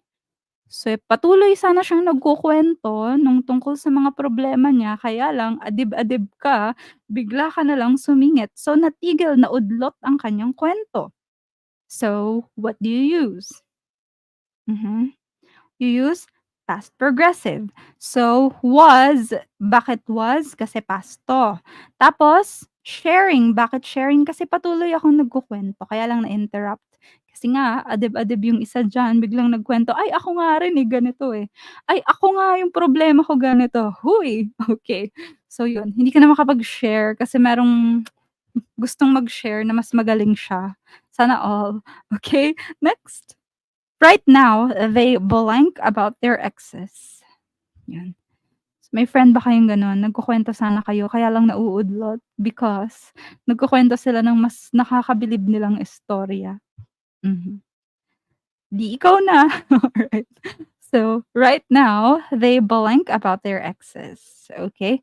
They are arguing, okay?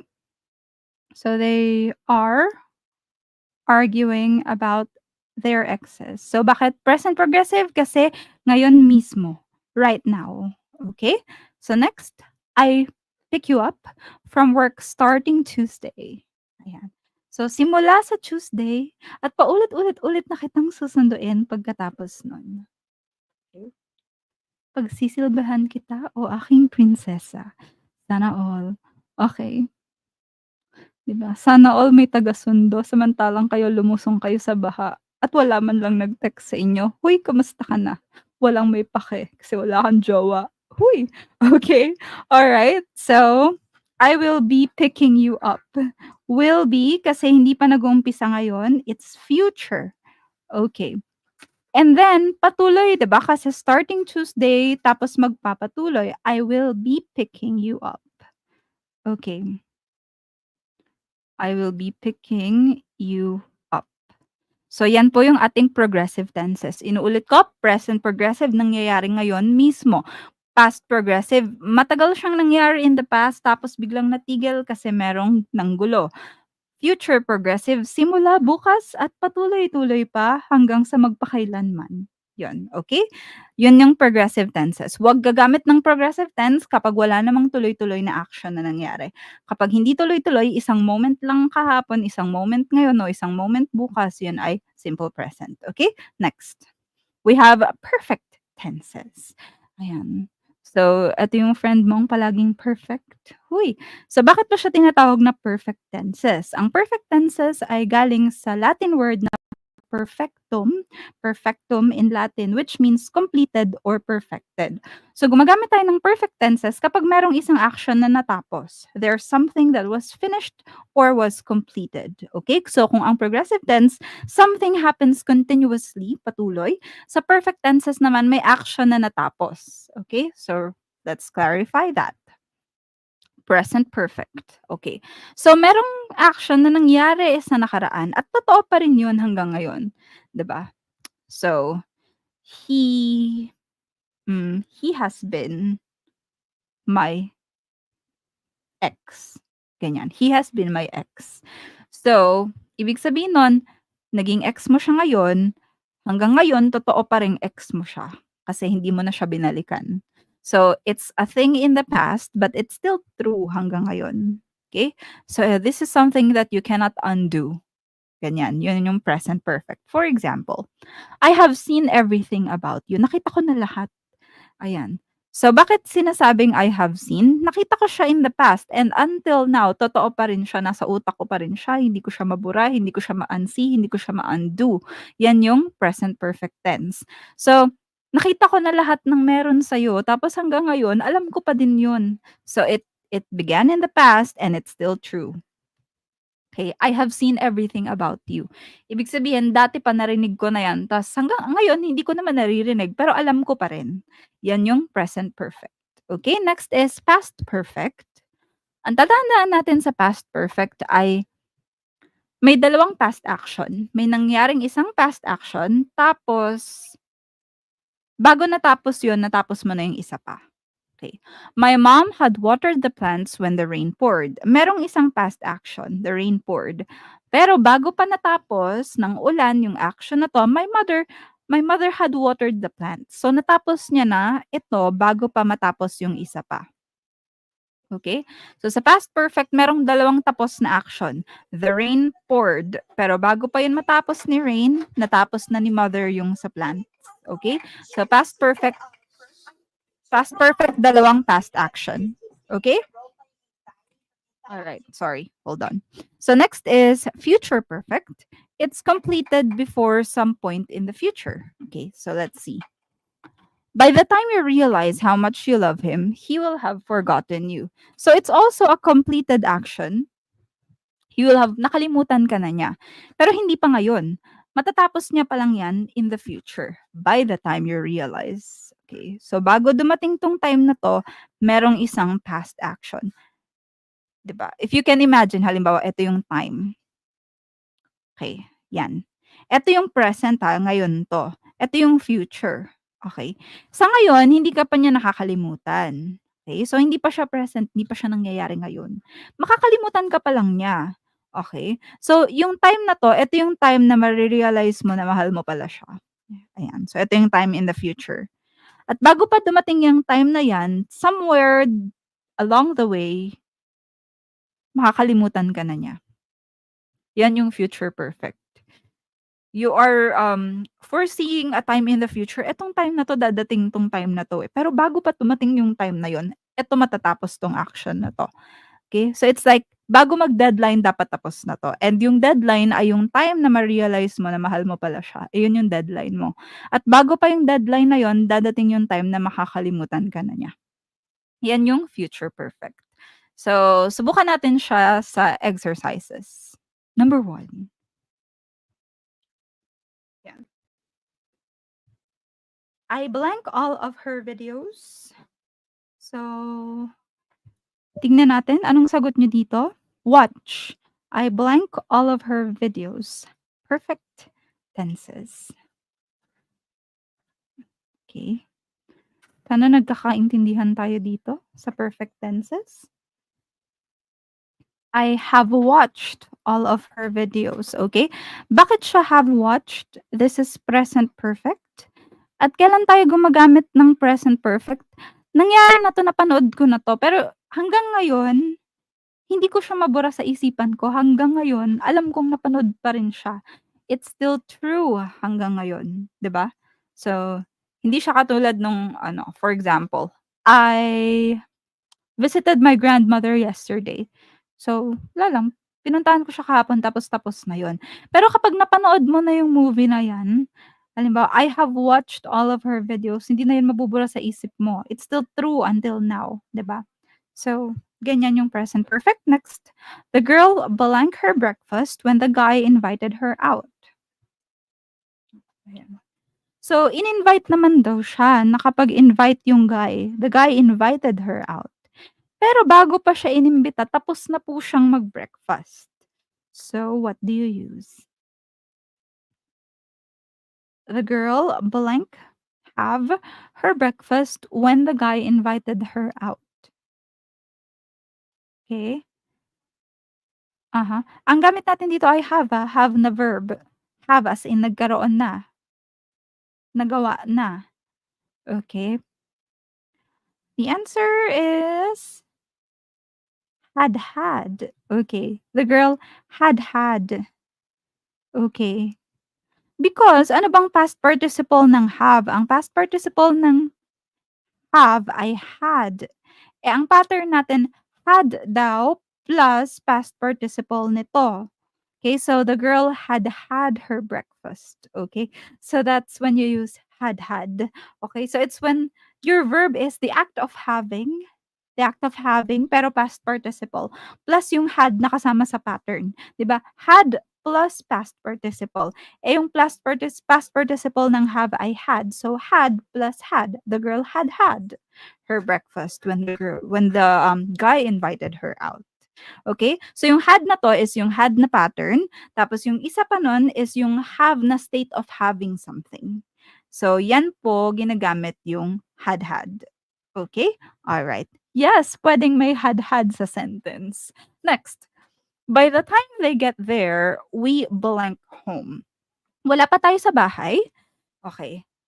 So, eto yung deadline natin, by the time they get there. Okay, bago dumating yung time na makauwi sila, ayan, nasa bahay na tayo. So, kailan?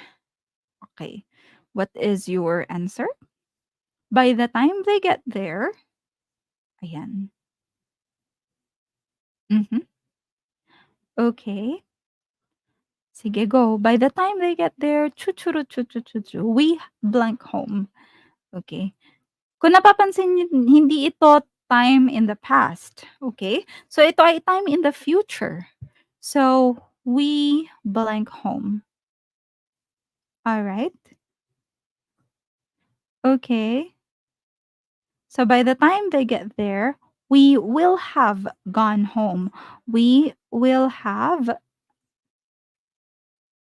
gone home. we will have gone home. Okay? Ang ating pattern for that is will or shall plus have plus past participle. So, will plus have, ang past participle ng go ay gone. So, we will have gone home. Okay? All right, next. They blank in the Philippines their whole life. Ayan. So, buong buhay nila. In the past, nakatira sila sa Pilipinas. Hanggang ngayon, totoo pa rin yun. Nakatira pa rin sila sa Pilipinas. So, what do you use? Okay. So, it was true and it is still true hanggang ngayon. So, they blank. Mhm. They have lived. Have lived. Okay. So, kung nako-confuse kayo kung kailan kayo gagamit ng have plus tsaka had plus, hindi kayo gagamit ng had hangga't walang isang past sa sentence. Okay? Kung mapapansin niyo ito, merong invited. Kaya, must yan. Dapat meron kayong had dito sa una plus past participle. Eh dito kasi wala naman tayong isa pang past action, kaya hindi tayo gagamit ng had. Ang gagamitin natin ay have. Alright? So, you only use was tsaka had kapag meron pang isang past action. So, balikan natin yung mga nakaraan. Okay, so tanggalin muna natin ang mga sulat-sulat sa tabi-tabi. Okay. So, para lang hindi kayo nalilito ha. Okay, tulad nito. I blank the faucet, 'di ba? Came, kaya ang gagamitin nyo was. I was fixing. Okay?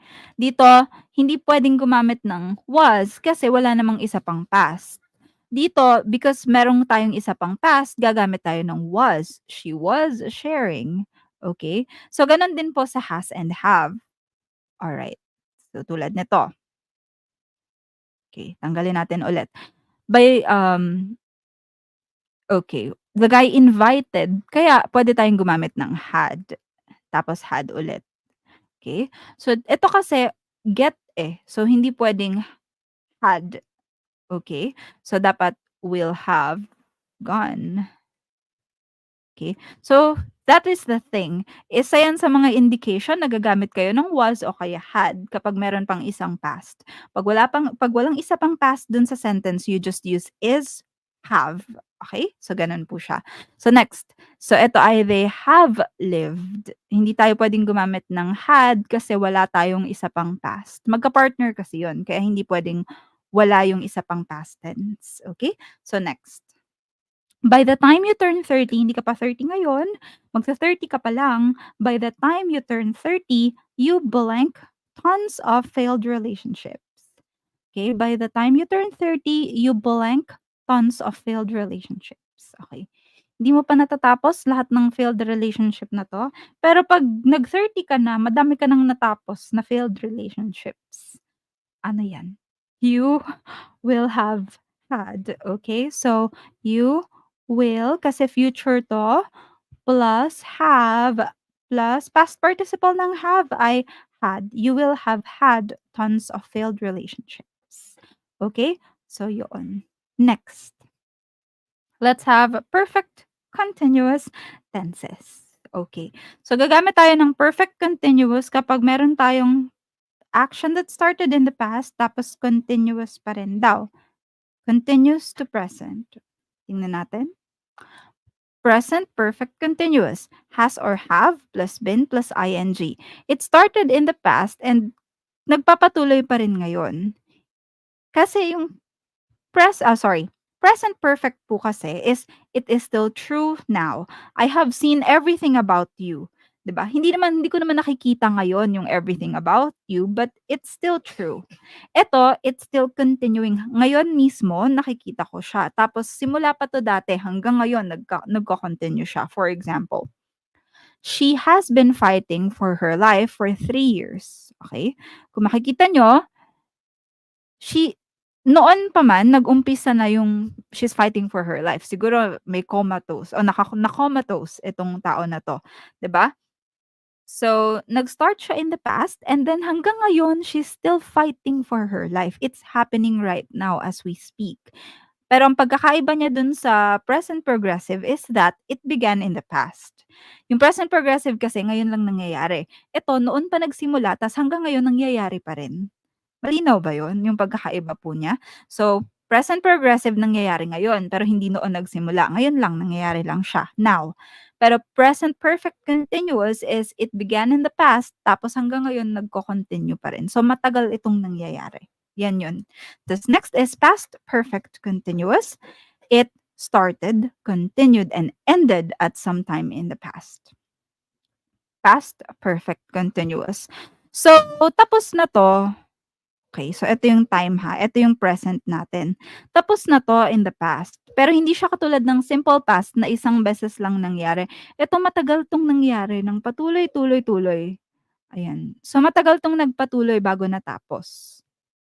For example, they had been operating for 20 years when they closed in 2020. So hindi na 'to nangyayari ngayon, tapos na 'to. Pero bago 'to natapos matagal siyang nangyari, had been operating for 20 years. Yan yung past perfect continuous. So, hindi na totoo ngayon, kaya siya past, pero continuous kasi matagal nangyari. Okay? So, next, future perfect continuous. Ang future perfect continuous para siyang nostalgia pero in the future pa. So, for example, on March 2, she will have been staying in her aunt's house for 5 months. So, ito yung time. Hoy, sa ganitong date pala, ganitong katagal na pala yun, 'di ba? Hoy, sa March 2 pala 5 months ka nang dito. Hoy, sa December pala 5 years na tayong magkasama. Hoy, sa January pala 3 years na kayong magjowa. Ganyan yung future perfect continuous. Hoy, sa ganitong date pala ganito ng katagal yun, 'di ba? On March 2, uy, sa March 2 pala ganito ng katagal yun. Let's try that sa sentences. Para mas maintindihan natin ang mga bagay-bagay. I blank for an apartment when she offered this. Sige, try. Ang cute naman ng mga comment nila. Sana buhay pa ang all. Okay, konti na lang, kaya niyo yan. Hold on. Ayan. So, kung mapapansin niyo, tulad ng ating clue kanina, meron tayong isa pang past. So, yung past na yan diyan sa isa pang part ng sentence is already a big clue na kailangan niyong gumamit ng had. Okay, okay, had. Pero looked ba ang gagamitin ko? Had looked ba? I had looked. No. Why is it not I had looked? Kasi matagal ko 'tong hinanap, eh, matagal ako naghanap ng apartment. So, it's a continuing action pero tapos na. I had been looking. I had been looking for an apartment when she offered this. Okay? So, next. I blank not, go not, to work lately. So, ang ibig sabihin ng lately, nag-umpisa yun nung nakaraan tas hanggang ngayon nangyayari pa rin. Lately. So, 'pag lately hindi yan past, it's continuing hanggang ngayon. So, ano dapat ang gagamitin natin? Tapos negative kasi not daw, hindi daw siya pumapasok lately. So, 'pag sinabi mong lately, hanggang ngayon hindi ka pa rin pumapasok, pero nag-umpisa yun nung nakaraan pa. So, simula nung nakaraan hanggang ngayon hindi ka pumapasok. Ba't di ka pumapasok? B, ayan. Baka kasi ma'am. Okey. Alam nga namang magsagwan ako papunta dun. Okay, so it's have. Bakit hindi had? Kasi wala ng isa pang past action. So, have dapat. Tapos, hanggang ngayon daw. So, ibig sabihin continuing. I have not been going. Ayan. Kapag gagamit kayo ng ing, dapat meron kayong been kapag may have. Have been going. Hindi puwedeng have going, kailangan laging may been yan sa gitna. Okay, next. On February, they blanked together for 5 months. Okay. So, kapag merong future, automatic na meron niyang will and shall. So, on February, ibig sabihin hindi pa ngayon yan. So, automatic meron kang will. Okay. 'Di ba? So, anong kasunod? Uy, sa February pala 5 months na sila. I will have been going out. So on February, they will have been going out together for 5 months. So ganyan yung ginagamit yung future perfect continuous tense kapag meron siyang parang nostalgia effect. Uy, sa February ganito na pala kahaba yun. Yan. So ganyan niya siya ginagamit. Next, they blank you to pay your debt for a while before you transferred the money. Na-transfer mo na ba yung money? Tapos na. Opo, tapos na. So there is another past action, which is a clue na ang gagamitin nyo ay ano dapat. So, isa yun sa mga strategies para mabawasan niyo yung choices sa, verb tenses. Tingnan niyo muna kung merong isa pang past. Kapag meron pang isang past, tanggalin niyo na yung mga options na may is, na may, are, ganyan, na may has, ayan, have, tanggalin niyo na yon. Kasi ibig sabihin kapag may ed or merong past tense dun sa isang part ng sentence, ang puwede niyo lang gamitin ay had o kaya was. Alright? So, ang gagamitin nyo ay had been asking. Matagal ka muna niyang siningil bago ka nagbayad. Ganyan. I had been asking. Next. By the time you graduate, o hindi pa daw ngayon. So, ibig sabihin, ano ang kailangan yung maging start? Anong kailangan na start ng clause nyo dito, ng verb? By the time you graduate, you blank. Okay. So, by the time, kasi 'pag sinabi mong by the time, hindi pa 'yan ngayon. Sa ganitong panahon, therefore lagi kang merong will, ayan. So, tapos 12 years ka na daw, so ibig sabihin it's continuous, patuloy 'yan, so studying. Will at saka studying. So, ano ba dapat ang nasa gitna niyan? Will, have been, okay. So, 'yan po yung gagawin natin sa verb tenses para hindi kayo malito. Most of the time naman ang verb tenses na exam ay written. So, hanapin niyo yung isang part ng sentence kung merong past. Kung merong past dun, was at saka had. Tapos kapag patuloy yung action, ing. Okay. Tapos kapag may will kayo tapos may ing o kaya meron kayong have tsaka ing, lalagyan niyo yan ng mga been sa gitna. Okay? So, ganyan lang siya. Next. So, I promised that every session I'm going to introduce vocabulary that usually appear in exams. So, let's have vocabulary development. Una sa lahat ay hulaan niyo muna kung anong ibig sabihin tapos tsaka natin i-reveal kung ano nga ba ang ibig sabihin. So, context clues muna or kung alam niyo talaga, that's awesome. So, ito pala ay from last session. O sige, sagot, 1 to 10. Okay. So, itong mga vocabs na to ay galing sa session 1. Okay. So, sagutin natin. Number 1, felicitous. Felicitous means, okay, natapos ko na 'to last session kaya hindi ko na uulitin kung anong ibig sabihin, recall lang natin. Felicitous is what's your answer? Okay, kung nakalimutan, you rewatch session 1. Felicitous is pleasant, pleasant. Okay, next, chastised, chastised. Chastised means, okay, chastised is punished, punished. Okay, next, bona fide, bona fide, bona fide. Bona fide means a bona fide citizen of the Philippines. Bona fide means, bona fide is, okay, sige sagot. That is genuine, genuine. Next, flaunt, flaunt, flaunt. Wag mong i-flaunt ang lahat ng kayamanan mo kasi mananakawan ka. Ayan. So, ano ang flaunt? Do not flaunt all your riches or else you'll be a target of criminals. That's display. Wag mong i-display. Next, altruism. Altruism. I admire you for your altruism. However, you also have to learn to love yourself a little more. Ayan.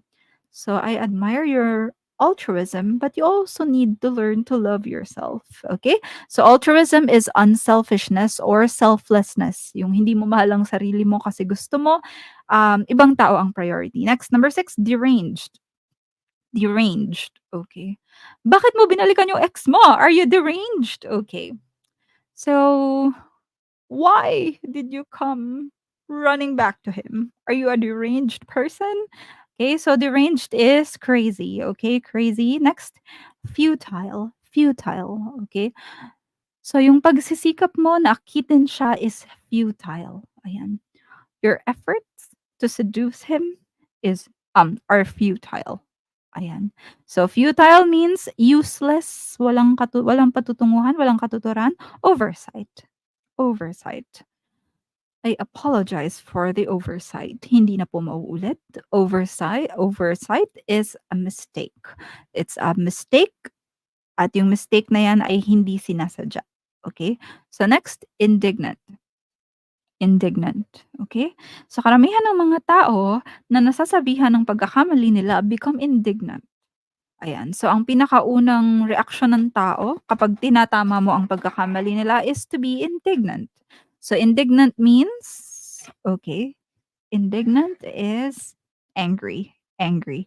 Next, diurnal. Diurnal. Okay? So diurnal ang pinanggalingan ng salitang journal.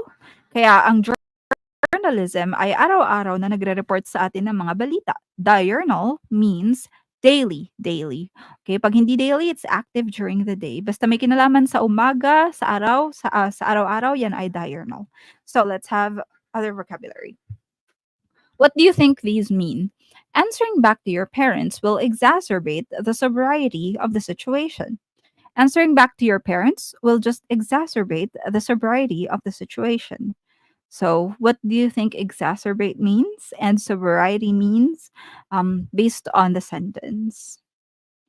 Okay, sige manghula, pwedeng Tagalog, pwedeng Bisaya siguro basta naiintindihan niyo pero hindi ako nakakaintindi ng Bisaya, nakakaintindi lang ako ng English at Filipino. Pero sige, okay. So, what do you think they mean? Mhm. Sige, may point. Sobriety is what? Okay. So exacerbate is to worsen. That's right. Sobriety is the seriousness. Okay. So sobriety came from the word sober, which is the opposite of drunk. So kapag hindi ka nalasing, you are sober. Ayan. So are you sober or are you drunk? Okay. So, kamusta kayo ngayon? Are you sober? Sober is hindi ka lasing, nasa tamang pag-iisip ka. Ayan, so ganyan po siya.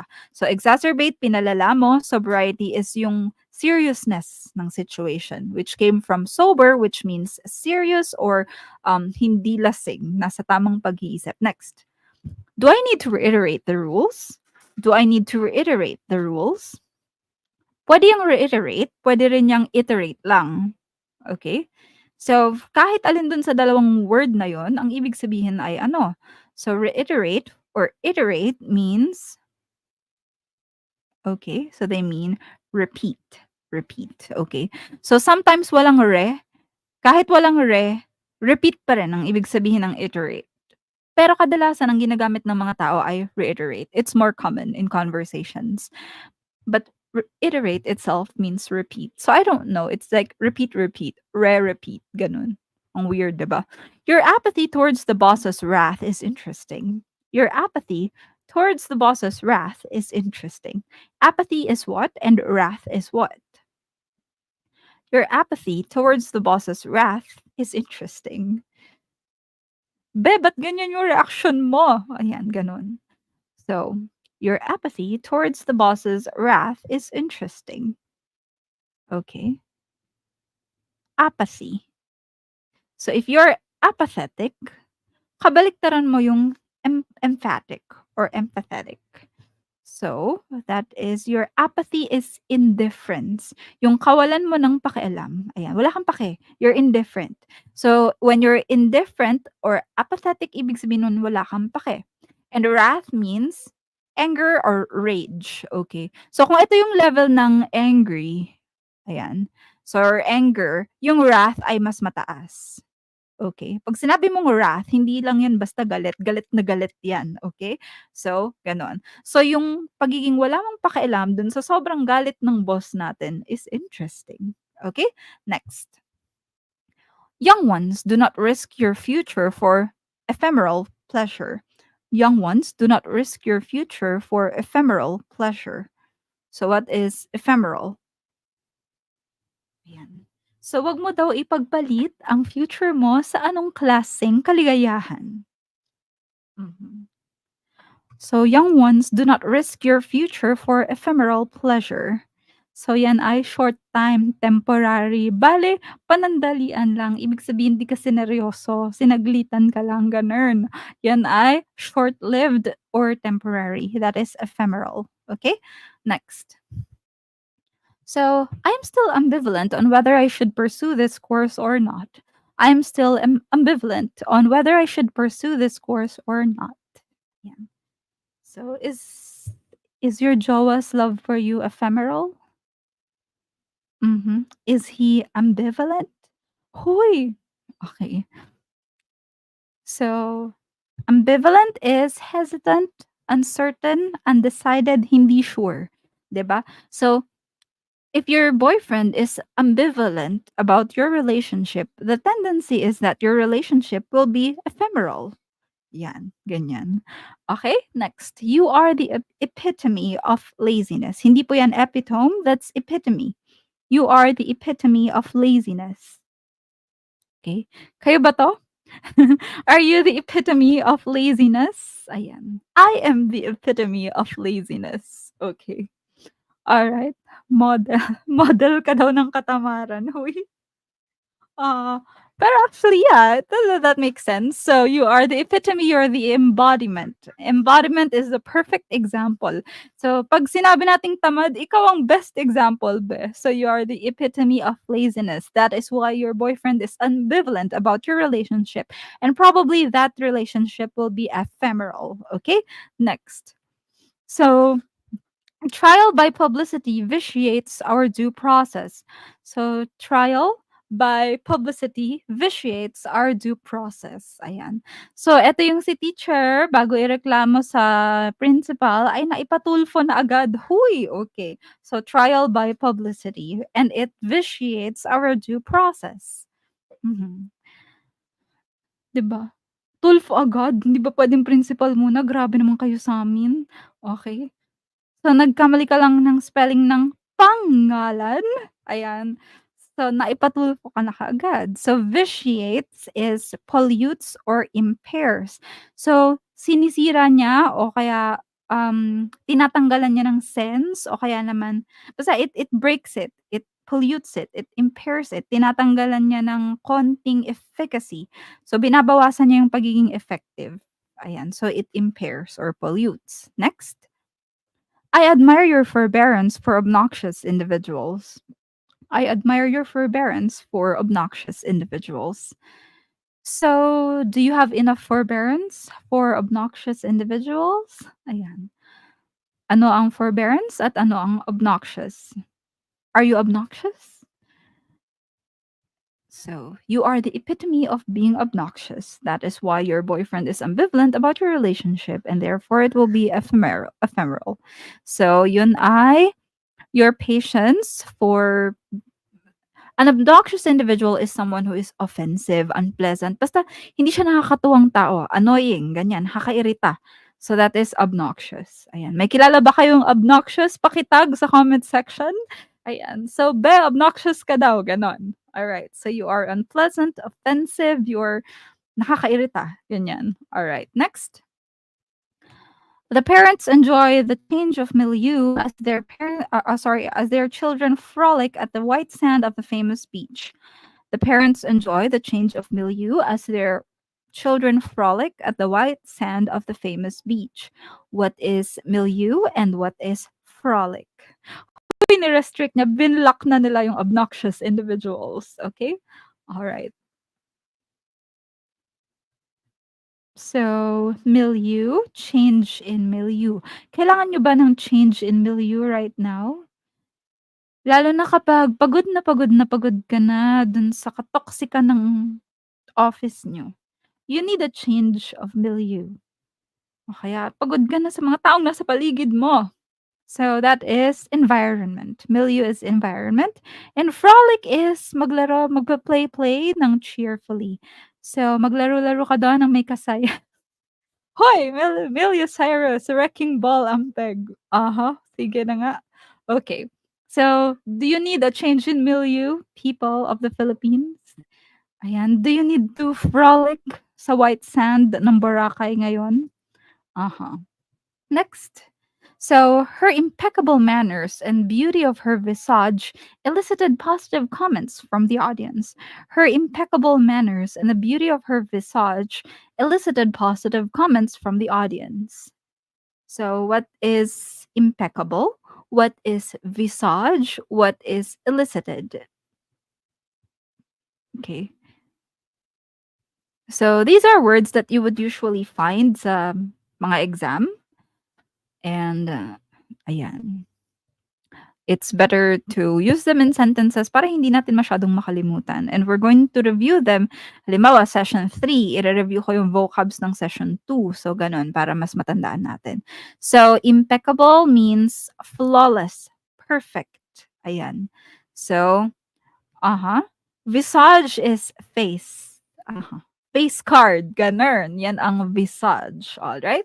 So, ang power daw ni Kai ng PBB ay her visage, her face. Ayan. And elicited is evoked, yung parang kinuha mo.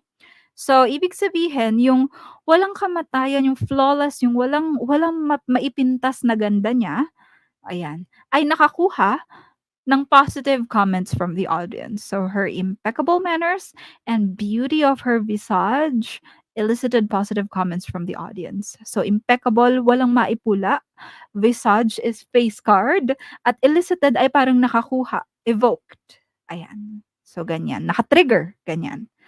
Ng positive comments. So those are the meanings. And then her penchant for luxury bags made her splurge a huge amount of public funds, so the netizens lambasted her actions.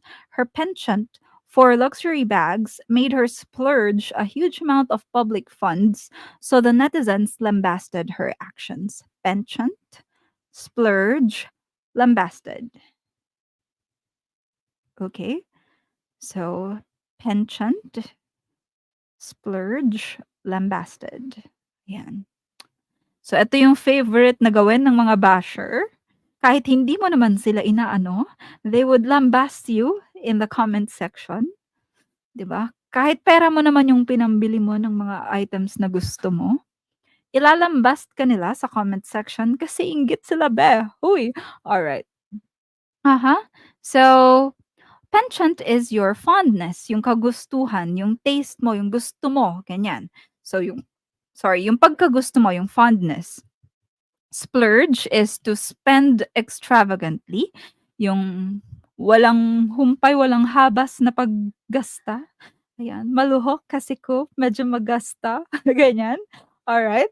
So, next is lambasted. Ito yung i-bash, criticize criticized harshly. Okay, next. Typhoon Christine was perilous to people living in low-lying areas. Typhoon Christine was perilous to people living in low-lying areas. Perilous is what? Okay. Grabe, kumakanta pa rin yung kapitbahay namin ng perfect by Simple Plan. Perfect, again, is impeccable, flawless. Ayan. So, perilous means dangerous, disastrous, dangerous. Okay, so perilous is dangerous. Okay, so I think yun na muna tayo today. So, I discussed the basic SV agreement rules and verb tenses. So, paki-memorize po ang indefinite pronouns.